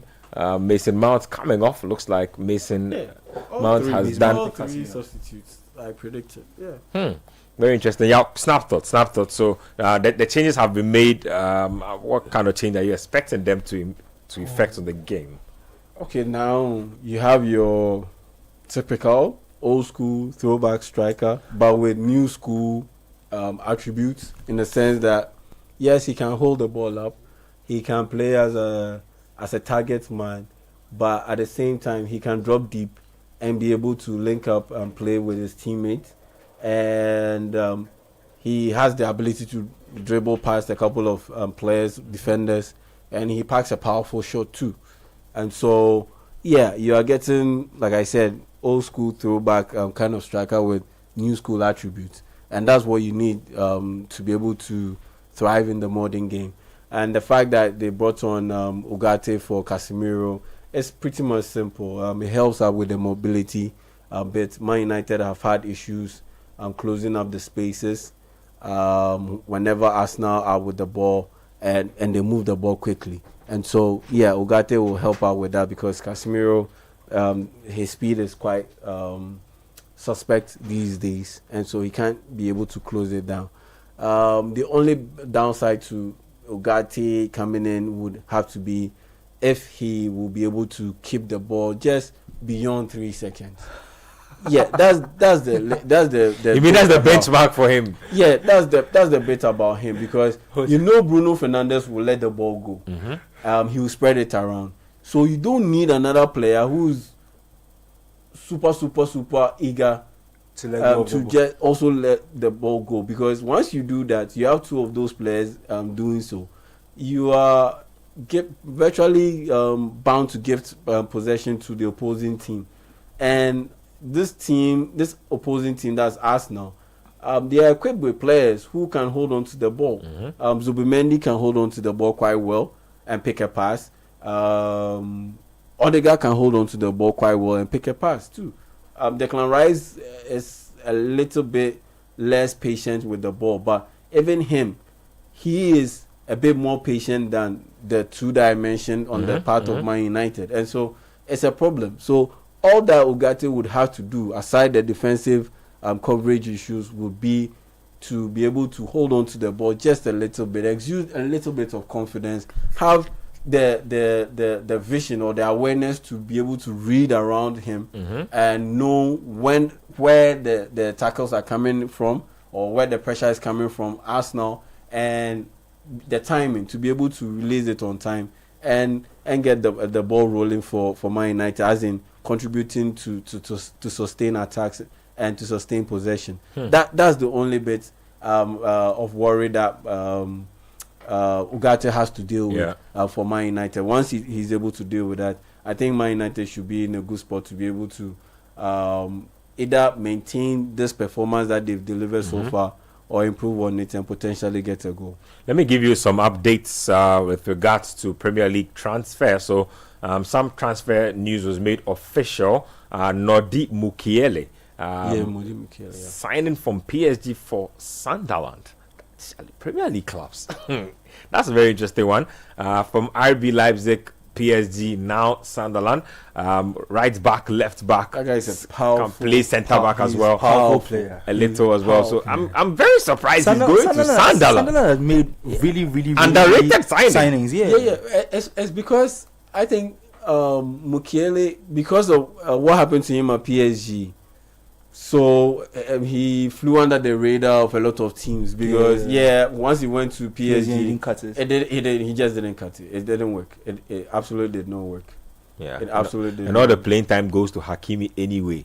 Yeah, so you are expected to be sharp when you get your few scraps. I mean, I don't know how that's supposed to work, but very big signing for Sunderland. I like him for them.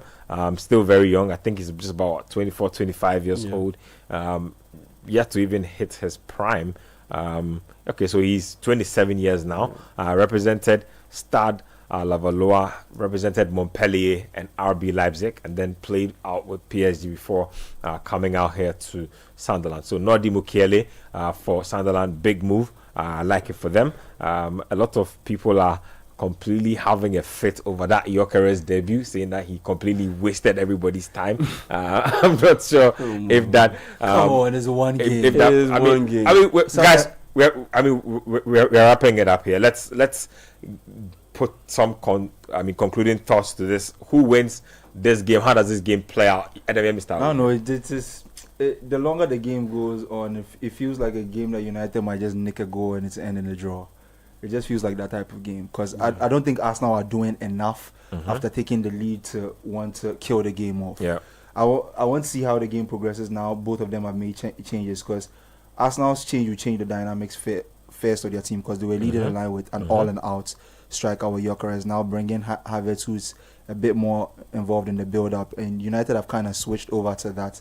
They started with no recognized striker and now have brought one in. So I think they've swapped out what both of them were doing at the beginning of the game. So I just want to see how it progresses. It just kind of feels like a draw in the wait. Draw in the wait. Arsenal look like they're going to make more changes. I see Jurriën Timber, Miles Lewis Skelly getting ready to come on. Timber receiving a lot of instructions from the looks of it. Your final thoughts on that? I side with Adam perfectly. I think it might just end up being a score draw because I think Arsenal are quite set with defending and seeing out this game with this lead. And with Man United, I've seen a few incursions from Brian Mbeumo and Matheus Cunha to believe that, yes, as you rightly put it, they can create something out of nothing and create something for themselves. And they did so just a couple of minutes ago. It's unfortunate they missed the chances that they were able to create. And so I think I see one of those chances ending up in the back of the net and Man United being able to get on the score sheet, and that will pretty much even the tie. And I see it ending that way. So score draw for me. So score draw is what Yao is predicting. Adams possibly thinks this will end in a draw as well. I think Arsenal should be able to hold on to this. I will be disappointed if they don't. I think United have played better on the day and probably deserve to have gotten a goal, but some way, somehow, don't look sharp enough up front. So, very interesting game so far.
Ghana Weekend. On TikTok, Ghana Weekend. At Ghana Weekend TV on YouTube for the latest in entertainment, travel, and everything Ghana. Don't miss out. Join the Ghana Weekend family today. Ghana Weekend, where entertainment meets creativity. Visit GhanaWeekend.com now. Hello everyone! Prizes continue to drop at Electroland Ghana Limited. CDA Picky promotion on Samsung, TCL, Media and NASCO Electronics. Get a NASCO 24-inch LED flat for $899 Ghana cedis. Starting from 2,999 Ghana cedis, you can get 6 kg NASCO washing machine plus a free gas stove. And the Media Inverter 1.5 HP R410 Unicool split comes with a free blender. And when you purchase 65, 75 and 85 TCL QD Mini LED 4K TVs, you will get a free TCL FHD Smart Android TV. Now buy a Samsung 578, 582 and 636 liter side-by-side refrigerators and walk away with free microwave grill. Go to our showrooms and dealer stores across Ghana now. Call 050-315-9739 or www.electrolandgh.com for inquiries. Are you searching for a world-class conferencing facility to elevate your next event? Do you need a bougie look for that all-important corporate, board meeting, or private social event? The Alisa Pavilion has an unmatched capacity. Our expansive conference center comfortably seats 1,000 persons in a theater-style setup. This makes it ideal for large conferences, product launches, weddings, social events, and exhibitions. There are 2 executive boardrooms set up for your high-profile meetings. With the importance of seamless technology integration, our facilities are equipped to support your audiovisual needs. Looking for an oasis of bliss? Saunter into our Oasis Lounge and Bistro on Thursdays for Thirsty Thursday, while you enjoy a whopping 15% discount. Make a date for Saturday Barbecue, where we have alfresco dining for nature lovers in our lush manicured lawns, while you savor lip-smacking dishes. The Alisa Hotel Pavilion, where great minds convene and beautiful memories are created. Alisa Hotels, our Kwaba means more than just welcome. City 97.3 Accra.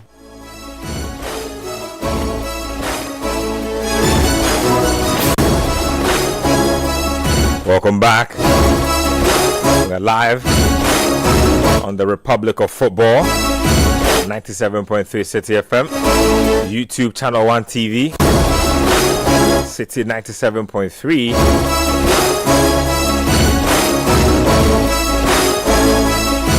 It's 77 minutes played between Manchester United and Arsenal Football Club. It's still 1-0 Arsenal.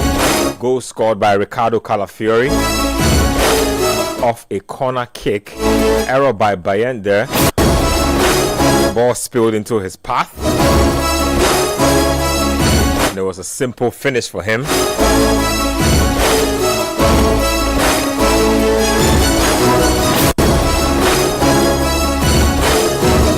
Let me see what's going on social media. Let me see what the fans are saying.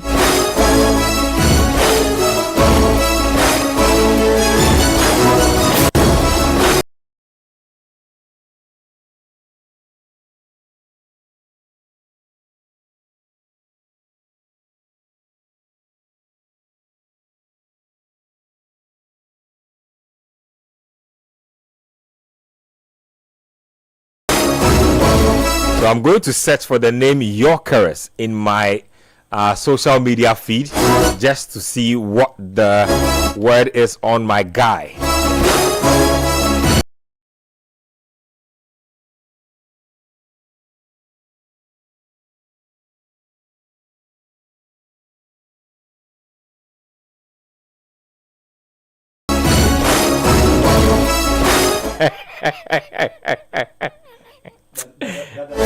Charlie, I have just seen something from Troll Football, and they have Robbie Lyle of Arsenal. I don't know if Robbie is doing a dance or is doing a run up some staircase. I know the picture you're talking about. So it's basically Robbie climbing some staircase. Oh man. Nah, they shouldn't do this to my man. Like, they shouldn't do this. So more so according to the BBC, say Gyökeres did not record a shot nor a chance created in his time on the pitch. Welcome to England. You can go in the Portuguese league and not record a shot and come back with a hat trick. The next nobody will talk. I was speaking about how Arsenal have a way they play. So 21 touches, 9 passes, 0 shots. Oh my goodness! Yeah. I think that's from the Athletic. It's the first game. I feel like Arsenal will have to grow. Like, he'll have to adapt to the Arsenal team, and his teammates will have to adapt to him, because Arsenal used to not having someone who's a focal box presence. It's something that people were complaining about. It's not in the team's DNA. Yeah, it's not in the team's DNA. There were a lot of times during even the Madrid game that they won that they could have killed the game off earlier on if somebody was in the box. Because a lot of crosses came across and there was nobody on the end there to finish. But now with his addition to the team, I think they will have to get used to like creating chances with that thought in their head that we should put things in the box because somebody will be there to get at the end of them. So I just think it's early days yet. Gyökeres is a really talented striker and a good finisher. I think they should take it easy on him. I mean, the Premier League doesn't have time for you in any way, but like it's too early to well, I can tell you for a fact that if you get purchased for over 60 million and you move up from an averagely paid footballer to an elite paid footballer, the scrutiny is weekly. Nobody cares if you just arrive. And you can go and ask our good friend Florian Wirtz. Liverpool won, and he's still feeling the heat of not dropping an assist or I thought he had a very decent game. Someone called him Lil Uzi Wirtz. Exactly what's going on. He had a very decent he had a very decent game. But people are cooking up all kinds of names for him already. So it's not, nobody cares. Nobody really cares. So for Gyökeres, toughen up, boy. This is just the beginning. This is just the beginning. So you need to toughen up. That's just what it is. Arsenal have a free kick in a dangerous position. Let me see how that is. Then you can go on. Quite similar to what Man United had in the first half. That we thought Mbeumo should have taken. So it will be interesting to see how they execute is this pretty one. decent with these type of things. Okay. Probably take it. Okay, so they went with the Man United style.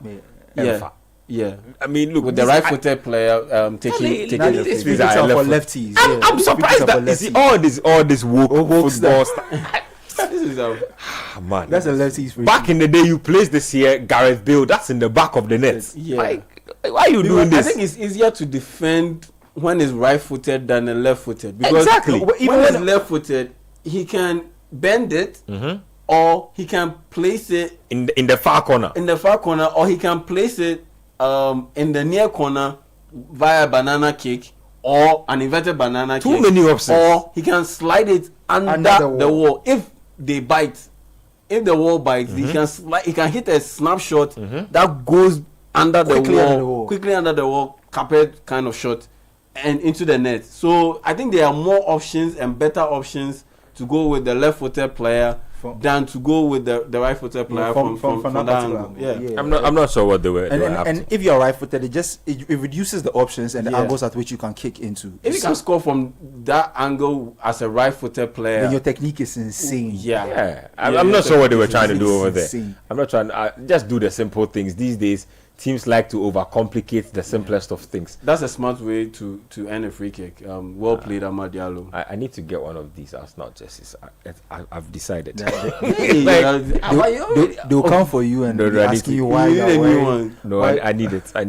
Oh, really? No, but it's a really good. No, the jersey is popping. I can imagine a few things I can do. I like with the Brentford. The Brentford. Which one I took? The one they played with. Is it? Their away jersey, begging or something. I'm not too good with what they play with against Liverpool. Against Brentford, the one they used against Wolverhampton. No, Nottingham Forest today. Nottingham Forest today. Oh yeah, that's a nice case. That's it.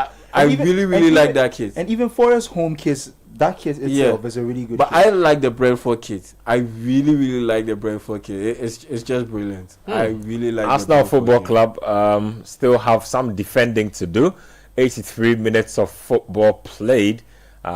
game is gradually winding down, and I mean from everything we've gleaned, there haven't been a lot of stoppages, so I'm not sure that there will be a lot of time added on. Maybe that's not just defending through this at this point. Yeah, I mean, 84 minutes. After the 70th minute, you said they wanted to defend and see this, and that's exactly what they are doing. I mean, you look at the changes that they made. It was clear. Yeah, it was clear. And the fact I think people keep forgetting that Arsenal have been one of the better teams defensively in the league in at least the past 3 seasons. The past 3 seasons, you don't hear much of them. The past 3 seasons, they are. I think they are the best. Probably the best defensive team. Year on year, when you put it all together, they are the best. Yeah, definitely they are the best. In the last 3 seasons. They are defensively. They are very, very, very good. They are very, very. Rastaman Dogu is holding his knees. Yeah, might be time to go. He's tired. He's tired. Might be time to go. He's tired. Yeah, he's tired. I mean, this has been a very high intensity. Yeah, because he's run a lot in this game. He's done his job very well. Always made himself available on the overlap, and created space because of it. And so it will be only natural that on the first day of the season, you will be a little bit short on breath. 85 minutes into what has been an intensive game. So let me run you through some more updates. So the Getafe and Celta game has ended. 2-0 is how that game played out. Borderlands. Yes, Borderlands has done a thing. Opening game, clean sheet, 3 points. 3 points. That's the most away from home as well. It doesn't get bigger than that. I mean, he's done the job. It's 86 minutes played in the game between United and Arsenal, still 1-0. Earlier, you have Forest beating Brentford 3-1. Palace holding Chelsea to a goalless draw at the bridge. There's Athletic Club Bilbao and Sevilla to come. And then we also have Espanyol versus Atletico Madrid. When you go to the French Liga, Stade Brestois 3, Lille 3. Angers have beaten Paris FC by 1-0. So Paris FC losing their first match as they return to, or as they play in the top flight of the French Liga. Auxerre have also beaten Lorient by 1-0, holding on to that 1-0. It's 9 minutes of time. I don't play, but I think my feed here is a little quicker than my screens here, so my feed says the game is over. Metz and Strasbourg are also done in their encounter. 1-0 is how that game ended. Advantage Metz, the away side, so big away win. There's Nantes versus Paris Saint-Germain to come at 6:45. So that's a game that French football lovers will be looking up to. PSG begin their league title defense against Nantes. Pretty big game that one is. So that's how we'll be keeping an eye on that particular encounter between PSG and Nantes. So we'll see how it goes. But so far, Arsenal hanging on just about. They have just about 2 minutes of regulation time to hang on to, and then we could talk about time added on. But it looks like they will just have enough, because United have been toothless, completely toothless. I don't think Raya has had to make any serious save in this game. Maybe in the first half. In the first half, yes. Those Mbeumo and Cunha feeble shots. Aside that, both these have not really been up to their game when it comes to the final pass. Yep. Chance creation in this game has been almost zero, literally zero.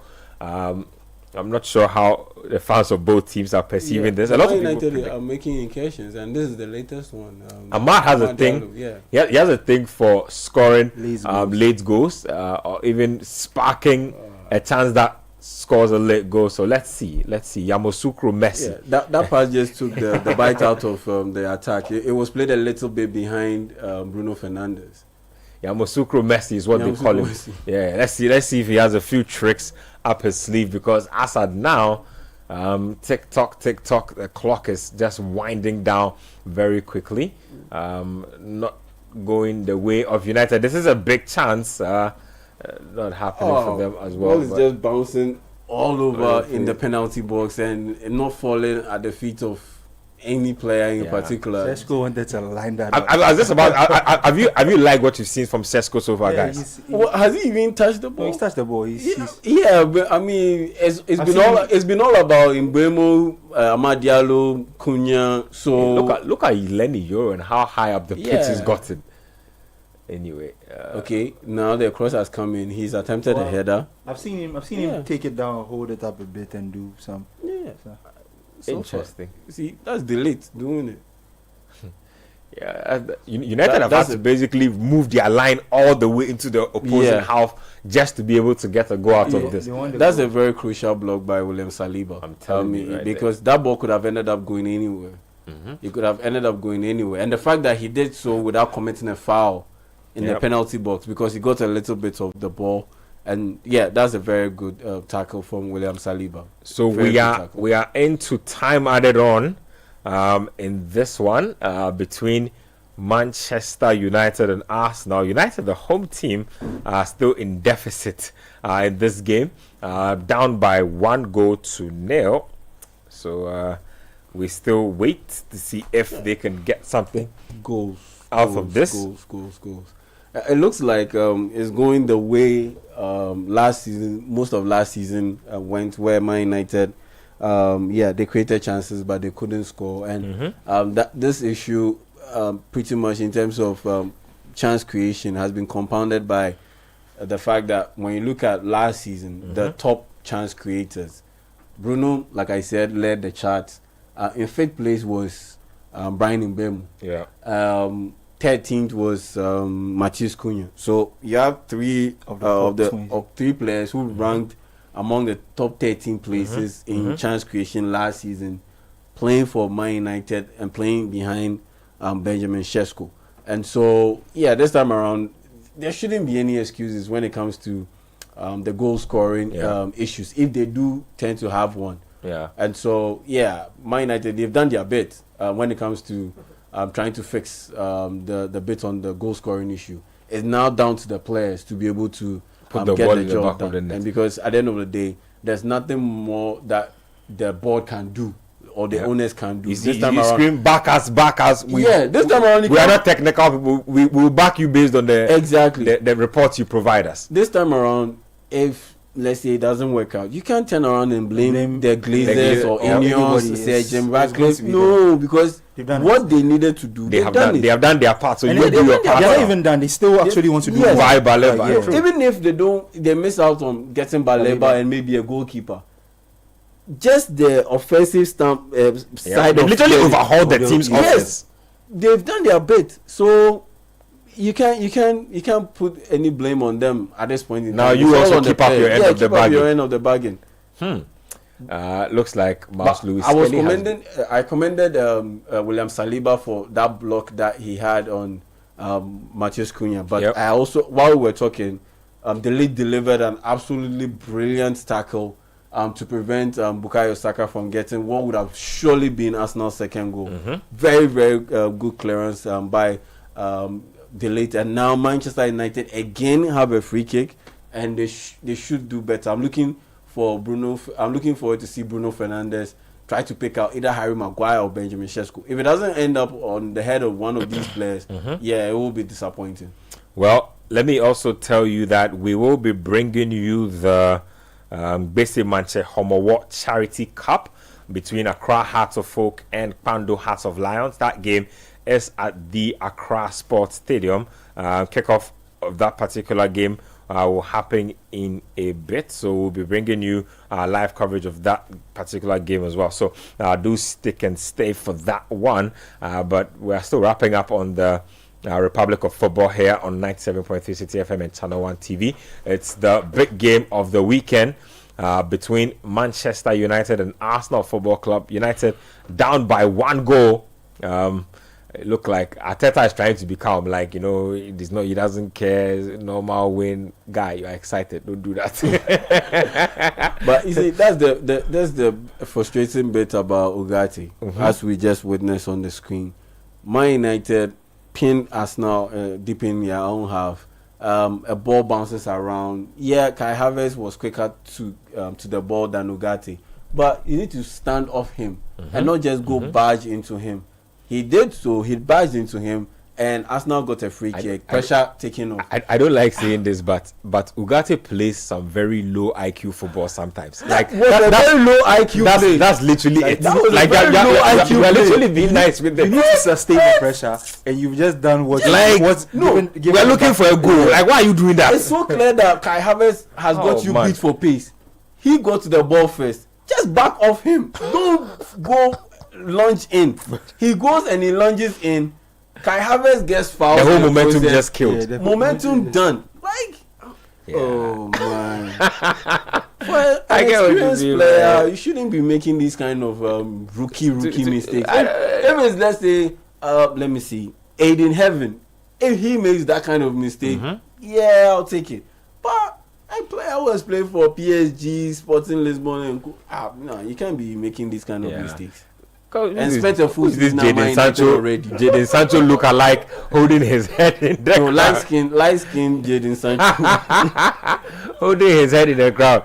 Anyway, United have a thing for drama. Let's see if we can get some drama before this one wraps up. Less than 2 minutes to go. Looks like David Raya is in control of that situation. Just a couple of seconds to wrap it up now. Yeah, but so far good outing for Man United's new boys. New boys. I mean, Sesko. Oh, look at Bukayo Saka just leaving. Wow, how did he miss that? Bukayo Saka just left in Burma in the dust. Burma was tired. I mean, you could tell that he's done his last breath. That's the word. Itole. He's like tired. He couldn't go anymore. The man is tired. Saka just turned him inside out. Yeah, easily. Yeah, turned him inside out. That was nice. I feel like I'm not sure who was on the end of that ball, but I think it was Madueke. Yeah, Madueke. He should have finished that. Yeah, he should have finished it off. I mean, you don't get. The ball fell. Blow them.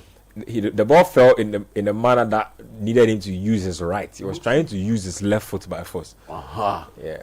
I also don't understand. Just use your weaker foot and see. A lot of lefties have that problem. So it's all over at Old Trafford, and Arsenal will take this one back home to London. This is a huge win for them. 1-0. They barely ever win at Old Trafford. It doesn't happen a lot.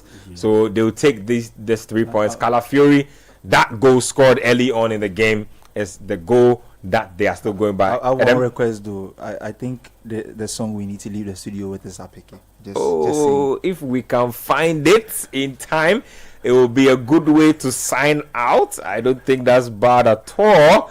Concluding thoughts on this. Yeah, Arteta has delivered another win for Arsenal at Old Trafford. I mean, like you put out the stats that Arsenal have just before this game. They had just 2 wins out of 18 meetings at Old Trafford, and both wins have come under Arteta. Mikel Arteta, he's done it again. Now this is the 3rd win in 19 games, and so it just shows you the kind of input or imprint that he's been able to get this Arsenal team. And yeah, it had to be defensive. It had to be a bit dogged. It had to be a little bit labored, if I can put it that way. But at the end of the day, they got the job done. It wasn't pretty. Their new signings didn't necessarily excel. Zubimendi had his issues. Gyökeres had his issues. Noni Madueke missed a very big chance. Even defensively, he had a chance to clear the ball and take the pressure off Arsenal. He ended up kicking the ball up in the air and going nowhere, more or less. Sambe Wami. That's what we normally say.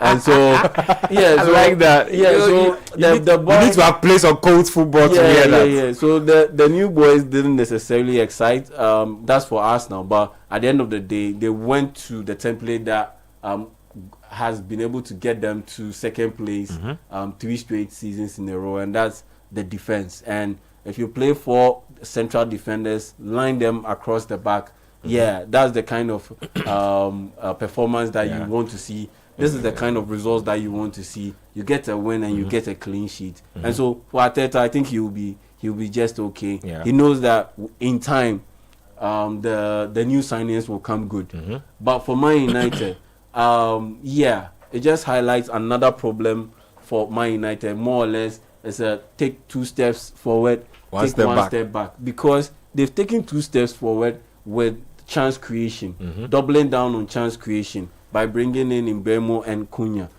They've taken a step forward by bringing in Benjamin Sesko to address their woeful attack. But it looks like they've taken a step back because they haven't addressed their goalkeeping issues. And it looks like they also might end up not addressing their midfield issues and getting an upgrade on Ugarte, a player who picks up all the weaknesses of the 3 players that they have in midfield, in their central midfield department, and put it all together and turns it somehow into a strength. Because Ugarte, his ball possession is a bit suspect. Game IQ also suspect. Casemiro, it has to do with mobility. Yeah.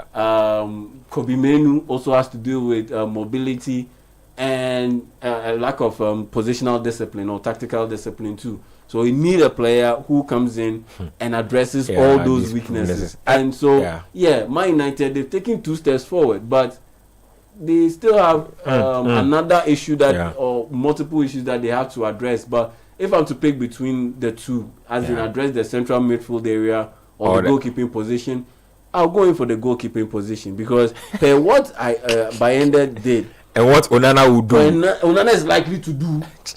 Look, address that position. You might have to spend the whole season picking between the lesser of 2 evils. Address that position. I think once they do so, 3 out of 4 areas of concern, they should be more than good enough to be able to get back into Europe. And I'm not talking about Conference League. Either get back into proper Europa League or Champions League. I like that. What does that mean? Those other ones? No, proper. I mean, let's be serious. Conference League, come on, man. I mean, you're on the conference. You know what it is. Let me not even get into it. Let me not get into it. I just feel like Arteta will be really happy with this results today. Old Trafford is not a place that they usually win at. Like, so getting a result like this on the first day, because games like this usually accounts for points lost. Maybe you might get a draw or whatever, but he's done the job today. I'm sure he will want his team to look much more smoother with Gyökeres addition. So there are pointers that I'm sure he wants these guys to work on. And for United, their new signings didn't look bad on the day. I just feel like if they can turn it up just a little bit more, today they look good. I felt like they were largely the better side, but they couldn't put the ball in the back of the net. That's the more painful part of it, being the better side and not getting the win. I'll just talk about before we run out of here, this happened just about 45 minutes ago. Jacob Ramsey has officially been confirmed as a Newcastle player. Nottingham Forest also wrapped up the signing of Omari Hutchinson from Ipswich Town. That's exciting. And Newcastle, it is feasible that they might end up going through the season without having a proper striker, because they have a lot of options when it comes to wing forwards and false nines and that false nines, because they have Harvey Barnes, Anthony Gordon. There's Anthony Ilanga. There's Jacob Murphy in there.